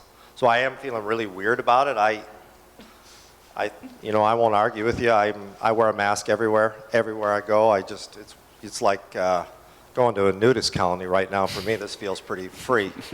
To your specific question, what I could do to that is have Dylan send you the buy, because in the summary it only says the basics, but we're in Madison, Milwaukee, Appleton, Chicago. Some of it is in the local trade, public or golf trades. Some of it is in the local golf section of the newspaper. Chicago has Chicago District Golf Association. So what we've tried to do is do targeted buys where the highest number of readers of that particular publication or that particular event would be golfers. So most all of the out-of-market advertising is in golf-specific publications. Okay, and I'm going to ask this because I'm a marketing person. Yeah? In your Google search keywords, there are none here. So I'm just wondering if, is Troon doing any of the marketing? Are they, Yeah, we have again, on the executive, you're only getting, unfortunately, the executive summary. So if Dylan was here, and I would be absolutely happy to connect you with Dylan, that might facilitate a much more detailed conversation on what exactly is there. But yeah, Troon, without question, is the leader in the entire world in our space as it relates to marketing. Everything from the SEO elements of it to CRM to all of the social media. So he has access to an entire department. A lot of what gets deployed is deployed relative to this property specific itself, the market. We have some programming, some Troon-related programming that we haven't launched here that would be for the local market, because the local market programming that we have is better than that, if that makes sense. That makes sense. Yeah. I guess I didn't need, I don't need the specific Google search keywords. I just wanted to make sure that we are on Troon's radar. I mean, we're a municipal golf course. They handle some of the biggest golf courses in the world. So I'm sure we're fairly low on the totem pole when it comes to marketing dollars, but I just wanted to know if you're utilizing their marketing team. Oh yeah, and I would say we're not. I mean, and I was very sincere, and again, we haven't gotten to know each other. I have not had in 36 years an opportunity to go home and do what I love and try to bring every element of what we do as a company to bear. So this has been a pretty important project for me on a personal level, because a lot of the people that I know up here play this golf course. And so yeah, we've brought literally everything that we can bring to bear in terms of what we have as a company, and then what resources and dollars we have to utilize. So as you know, being a marketing person, we certainly do a lot better on the social media side, because the cost for acquisition on the social media side is a lot more cost effective than going out and buying an ad in the State Journal or buying an ad in Golf Digest, which is a buy that, I've always thought, and this is a separate conversation that should be over one of his old fashions, which are the best, by the way. I've always thought maybe up here there'd be a better opportunity to co-opt the marketing between all the golf courses, because some of the big buys are that's why some of these tourism, some of the stuff that does happen with the bed tax happens in support of golf courses, because golf courses typically have very minuscule budgets. And so I'm surprised over the years that Timber Ridge and Northwood, and they haven't done more as a group, because they could expand their power dramatically. But the big problem in the golf business, quite frankly, is people fight. As opposed to working together, they always are doing this, trying to undercut each other. Point of clarification, you're not marketing nude golf, are you? What? You're not marketing nude golf, are you? Not yet. Okay.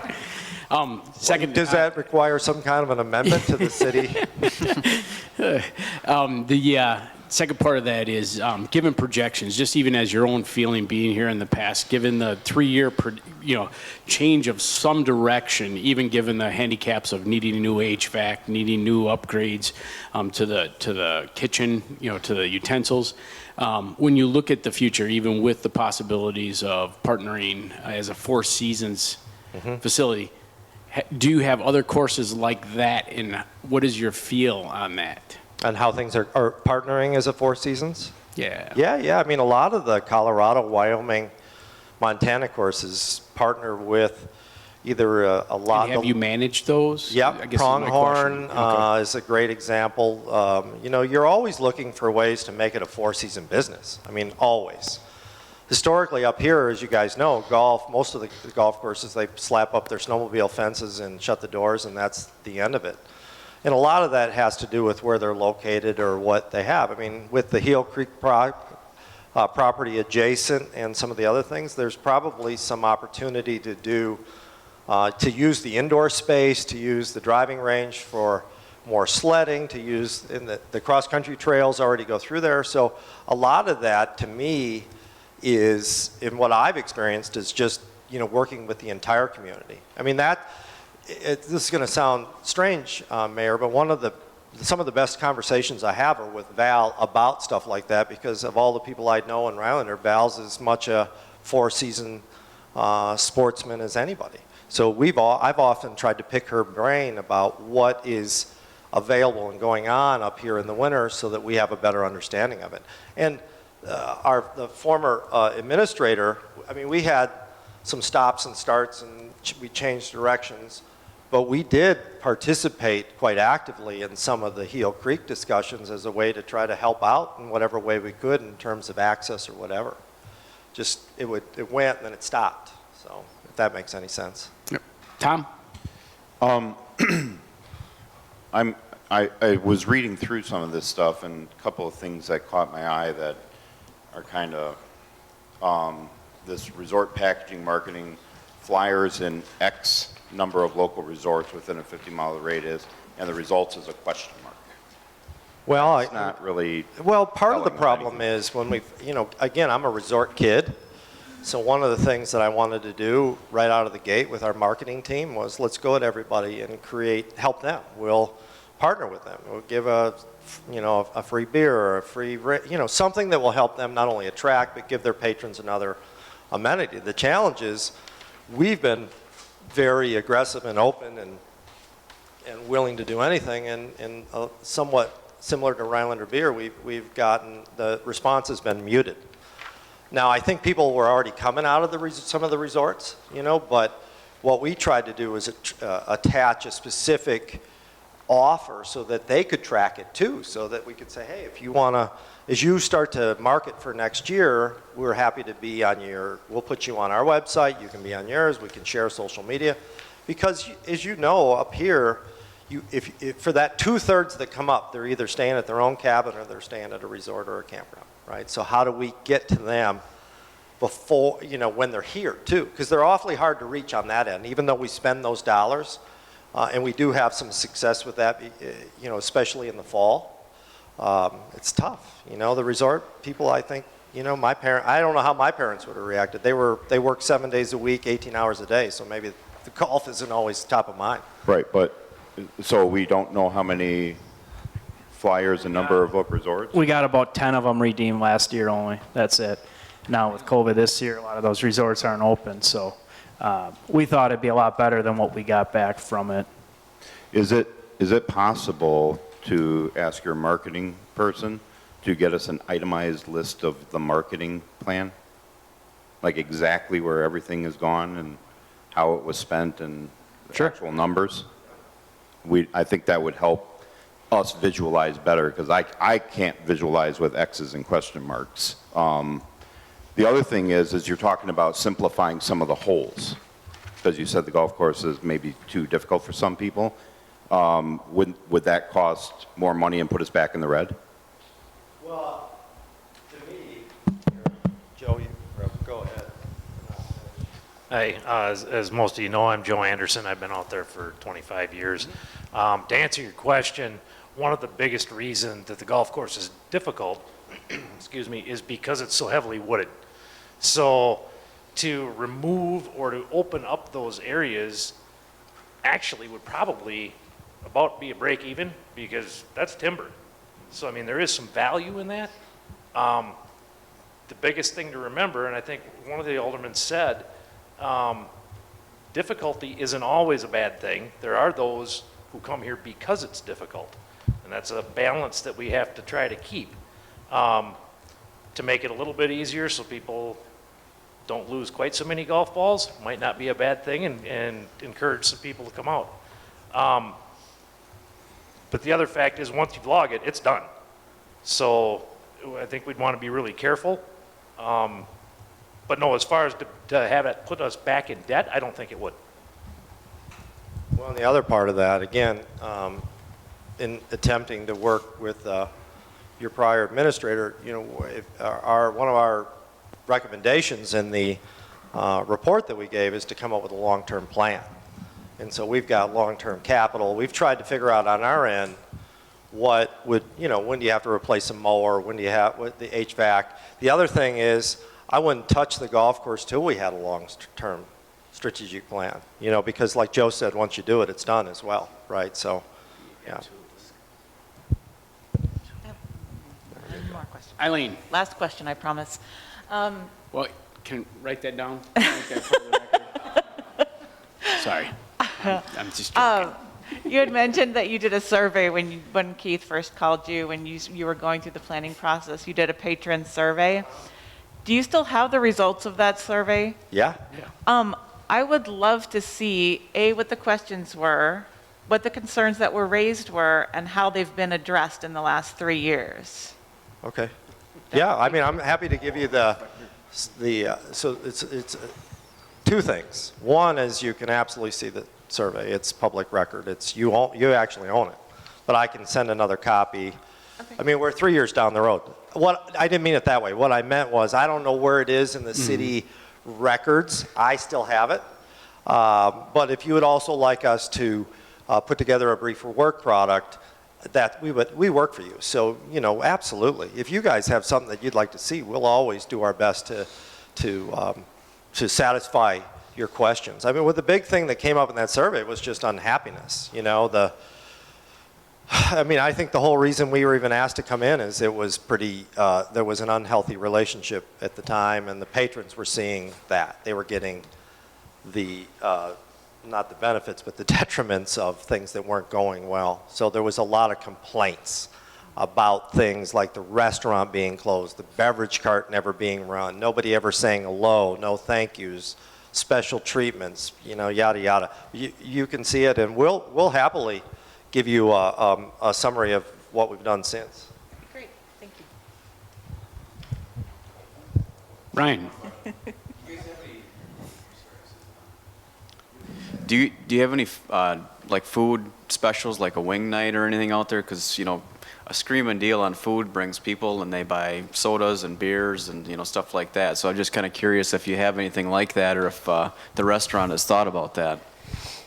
Yeah, so every night now we do for league. So today was a French dip special. We ran pizza special all last week because it was Dawn's first week there, and she's noted for her pizza. So Okay. Tomorrow's ladies' league, she's going to do some type of salad, she said. So every night, our golfers, we have leagues every night during the week, so we're always getting leagues in there. So we're kind of catering to the leagues for specials. Okay. Yeah, I'd come out there for a good special of some sort of wings or something, or, you know, I think other non-golfers would as well if you really advertise that. Well, to that point, we did. I mean, we did prime rib, fish fries. Yeah. The challenge is I just want to say, out of real serious respect for the city and being we work for you guys, that part of our obligation is to manage the economics of it. So we did really go gung-ho and had, you know, really lots of amazing specials, and, you know, what do we have? Elk patty melts and bison burgers and prime rib and wings. But we also have Algin and the pub and all these other places. So we would get a big bubble up when we first did it, and the patron surveys would come back amazing. It's just, you know, we couldn't sustain it over the course of the year in a way that was economically feasible, if that makes sense. So we had to look at, like any restaurant, I mean, we do this at every facility, everywhere. You look at who your patrons are and how do you constantly serve your patrons in a way that keeps them super happy and allows you to run an effective business. And one of the things that we found is because of the immense amount of restaurant competition, we wanted to also streamline the menu a little bit and then do much more muted specials, but do specials that people would really like. We'd love to have, and the space is amazing. If you haven't been in the Whipsaw since it's been decorated and everything else. We just don't have any artwork from anybody with the last name of Frederickson, but that could change soon, maybe. Thank you very much. I appreciate it. Appreciate your time. Moving on. Discuss the administrator search. This was brought to us by Ryan Rossing. Yeah. Yeah, so I wanted to put this on the agenda to talk about before it got to be towards the end of the year. I thought that, I guess I would like to see us as a council approve, formally approve our search efforts to either advertise for the administrator position so that we are ahead of the game on this. So that's why I wanted it on the agenda tonight. So, Tom? Should we make a motion? Or? You can make a motion at any time. It was listed as a discussion item. That doesn't mean we can't act on it. I know that the thoughts, the inclination that went into searches in the past have gone through groups or hiring consultants or anything else. I don't know that that's the position of this council. We haven't discussed it a whole lot. I wasn't sure if I should make a motion before the discussion, or if we can just discuss. This is listed as a discussion, so we can, and then at any point you can make a motion if, as a council and as an individual, you think it's not, you know. Well, my thought into what Ryan just said, I know that there's a lot of social media talking, just talking around in general, that the constituents, our constituents, they do want to see this process begin, and they want to see the process, you know, start sooner than later. So I don't see why prolonging it any longer. And, you know, the best person for the job, I think we should really search for them. Absolutely. Yeah, one thing I'm fine with an open, you know, this might be a open 3, 4, 5 months until we come down to how we decide we want to finalize, you know, interviews and stuff for candidates. But I think we need to approve the advertising for the position and maybe potentially set a range for a salary on this, stuff like that, so that we can be prepared.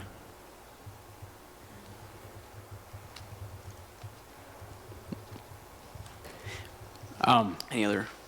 I guess what I'm going to ask is I'm going to ask to accept a motion to instruct myself and or Steve in this too, to direct the search as far as the job listing, the title, the collecting of information from council members on the direction they would like to see in that individual, so those characteristics can be listed.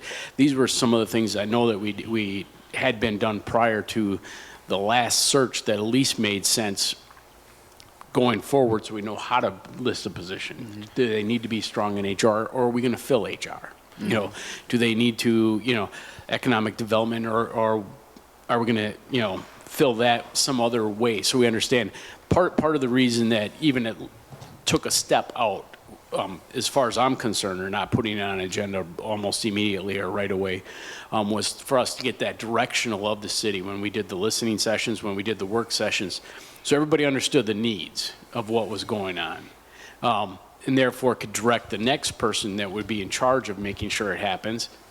How do we direct them? How do we, you know, how do we manage them or give them policy to go forward with doing the next thing? We found out tonight it doesn't really do a whole heck of a lot of good to get cameras if we can't put it into technology that we can't turn around and look at.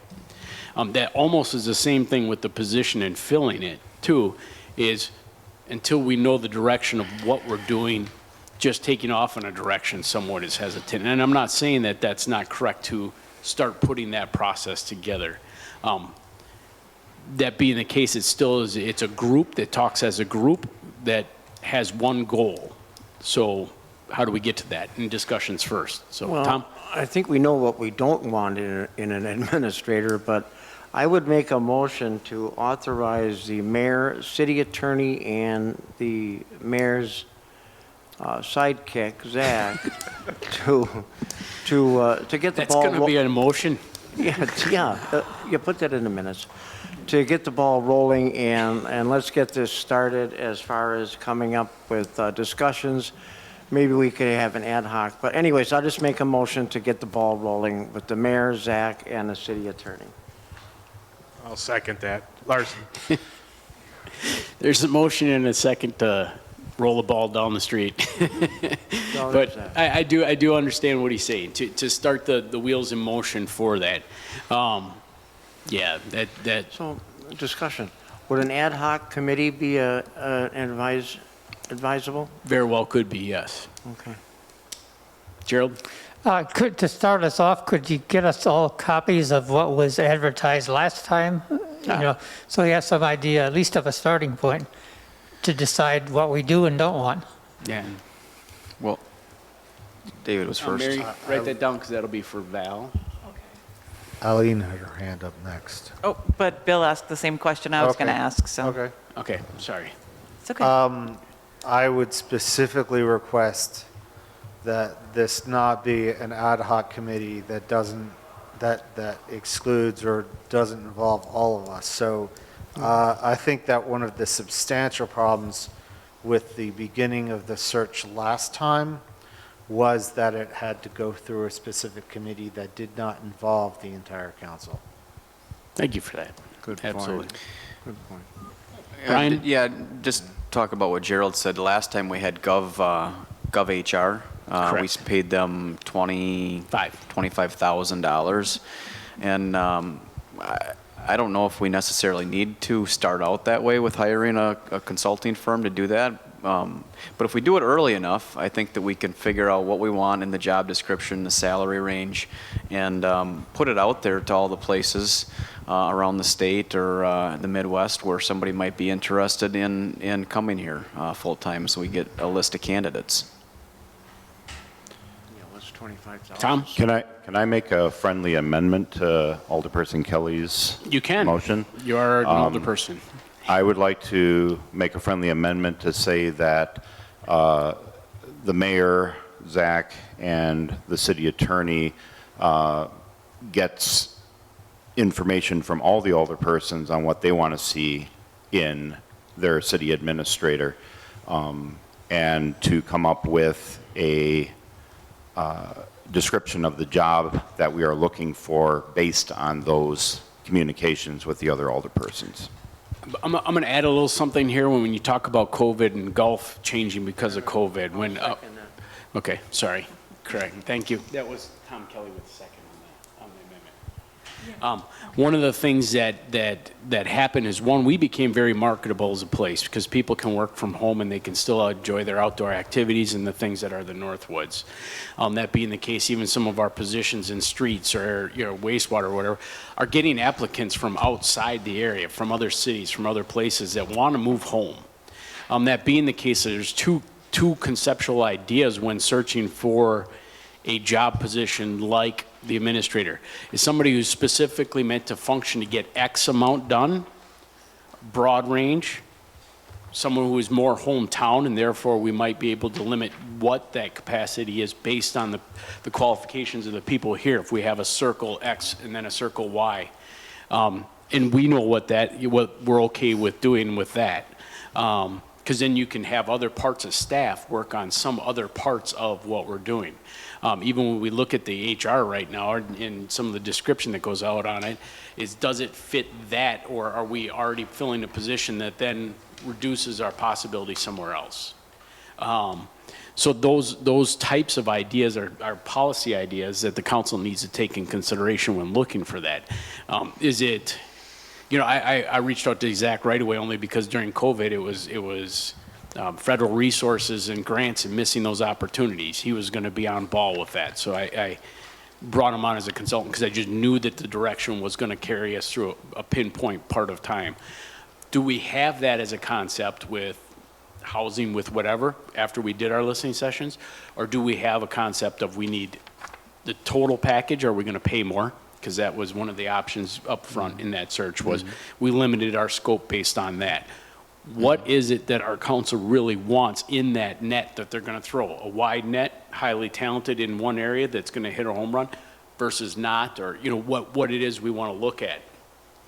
I can tell you that in the 2 years that I've been here, it's been confusing to actually list those priorities. What you think was a priority 6 months ago slips because another thing takes a larger priority. So being flexible with that. So I want you guys to really almost do your own homework on what you would like to see done with that too. When you ask for what was the advertisement before, that's fine. And Danny, why don't you look at the advertisement for all of them to find out what capacity that is. Steve came up today with a good idea, and Zach and I have been talking about a consortium or a conglomerate of Wisconsin river mayors, as far as that goes, to discuss what's in their towns, because they would have the same like industry, the same like, you know, river capabilities. What are those? Steve brought up the representing the Northwest. We should be talking to the Medford, the Anago, the whatever mayors to find out what those issues are, that we can carry more weight when either speaking to the state or anything else. And it's true that those conversations will be better, and the less time we have with drama here, the more time we have to do those things, which is a beautiful thing. But I really want you not in a rush to fill a position, but in a rush to fill it correctly. Be adjustable. And what I mean by that is what we think is a good idea maybe one day, the next week we might be like, no, let's advertise, you know, within 3-state radius to bring that back. Let's advertise to new graduates. Let's advertise, you know, whatever that might be, that capacity. I want you to be flexible and constantly thinking, vigilant in that. But anyway, we have a friendly amendment on the floor. Any further discussion on that? All those in favor? Aye. Those opposed? The friendly amendment carries. So the original amendment, which was now passed by the friendly amendment, correct, or do we go back and take the original amendment to start Original the- motion. The way you worded it, Excuse you me. got to go back and pass the Correct. Original. motion as amended. Yeah. So, sorry, my bad. Any discussion on the motion as amended? Does anybody need clarity with that? Mary? I think I got it. All right, excellent. All those in favor? Aye. Those opposed? The ayes have it. Thank you. Consideration of replacing an air conditioner unit in the police department. I believe this is taken care of, but I don't know. Okay. But I just maybe would point out one quick thing. The reason it was taken care of and we left it on the agenda even before we published the agenda was the fact that it was just a point of information for everybody that there really isn't a capital replacement plan associated with city facilities and buildings. We spent a lot of time talking about infrastructure, roads, but we didn't spend a lot of time talking about buildings and facilities. So it was just a point of opportunity to bring it up to the council that we probably should be developing a capital replacement plan for some of our buildings and facilities beyond, in addition to infrastructure and other things.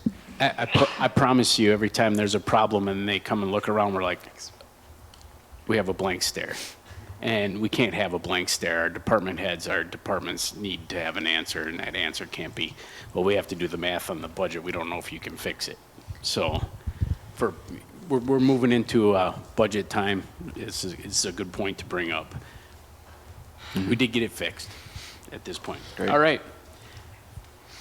Closed session, if necessary, to convene into closed session per Wisconsin State Statute 19.51E, deliberating or negotiating the purchase of public properties, the investing of public funds, or conducting other specified public business whenever competitive or bargaining reasons require a closed session. A, discuss with legal counsel the negotiation status and possible action regarding the completion of negotiation with WPPA Local 38 on collective bargaining agreement. B, discuss the status of negotiation of employment contract with Zach Ruink.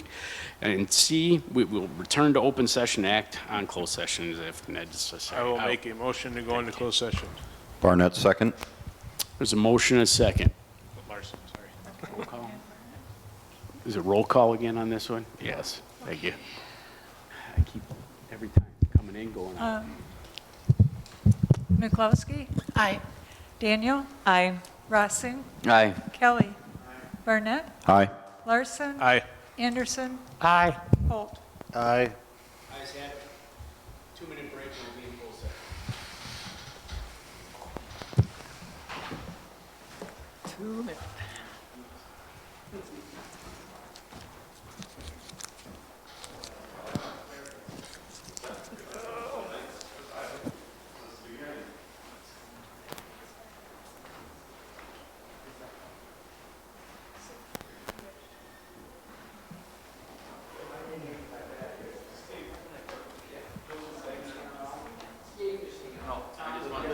The bills went around.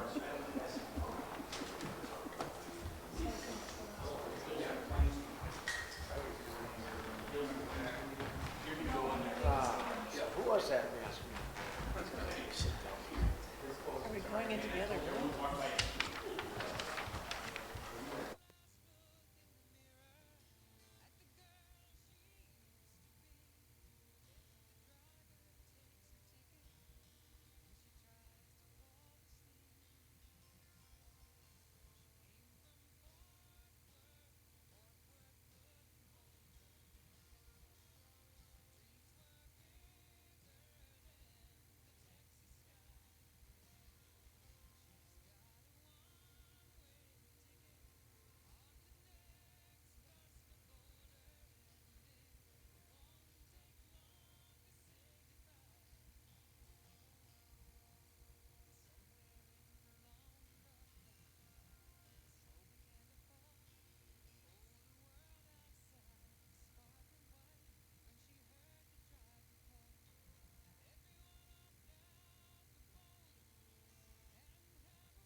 Okay.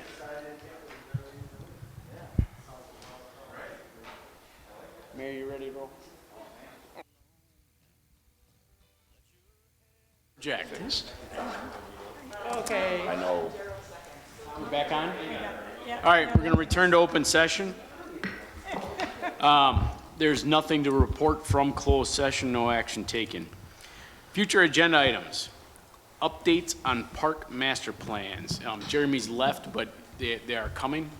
You have a question? No, no question. I was going to add to the future business. one. Okay. I got something to add. Okay, well, relax till I get there. Consideration of ordinance pertaining to the disposal and assets of sale of city property. This is sat on our radar also for a while. I know we've been doing some ordinance cleanup. We have probably 4 that have went through in the last 2 or 3 meetings, but this is just the next one of it. A resolution supporting the nonpartisan procedures for preparation of legislative and congressional redistricting. Haven't we done everything on that? What? The resolution has not been passed by us. It's been presented to us. We didn't pass it?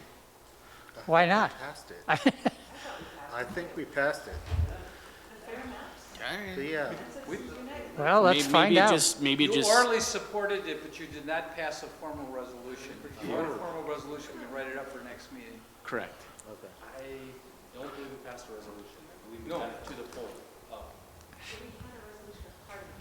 We even talked, As presented.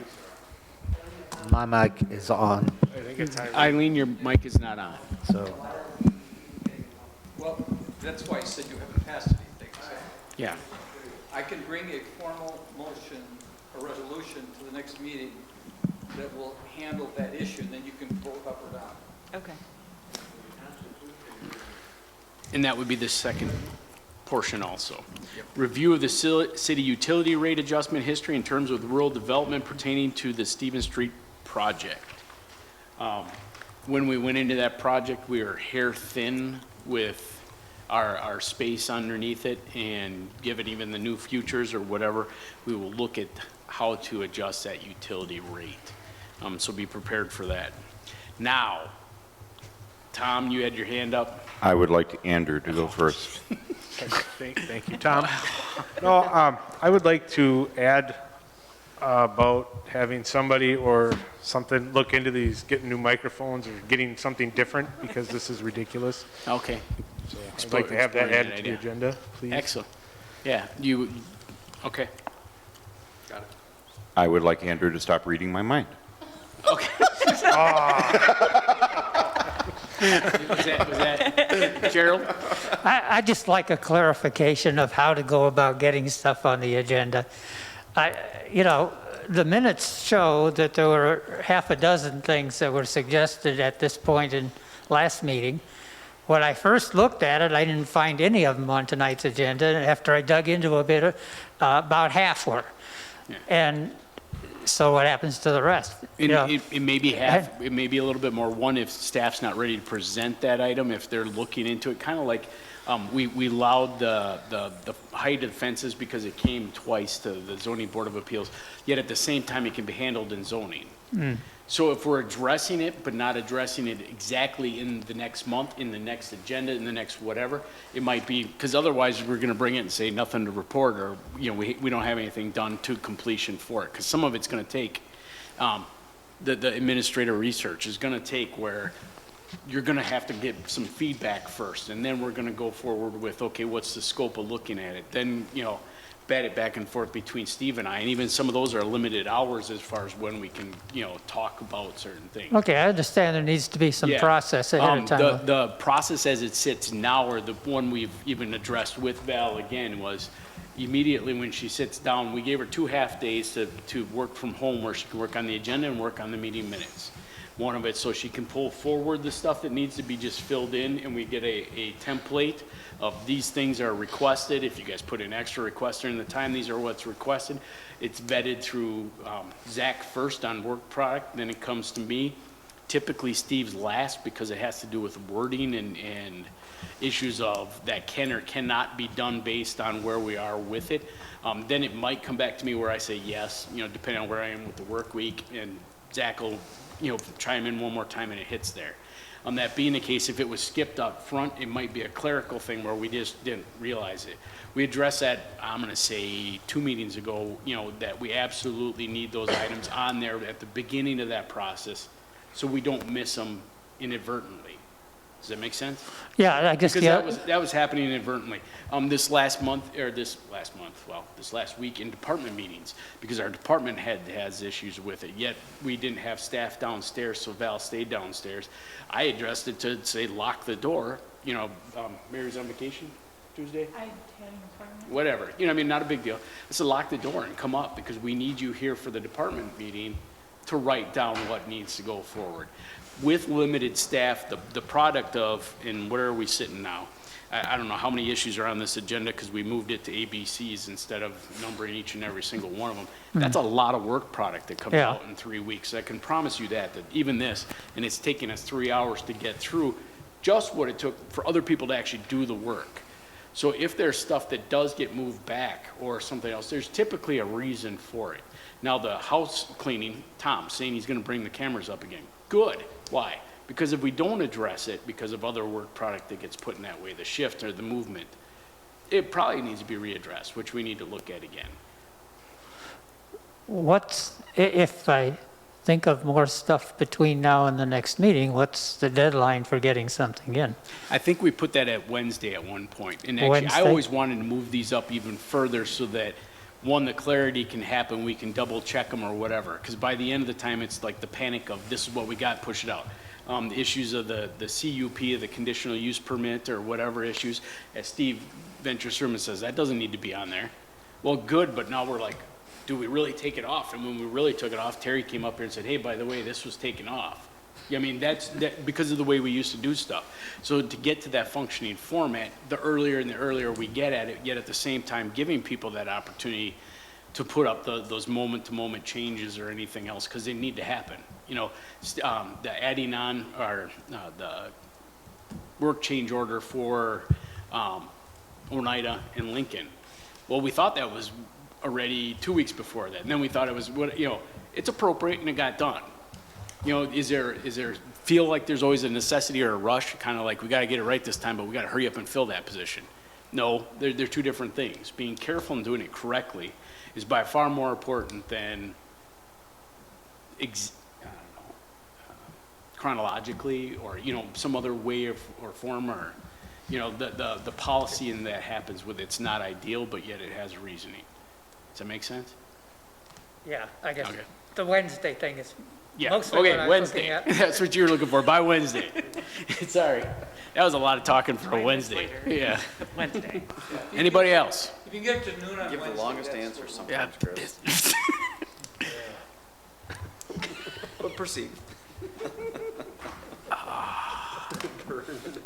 Adjourn. Hi, Very sad to the Brian, thank you. Good stuff. Good stuff.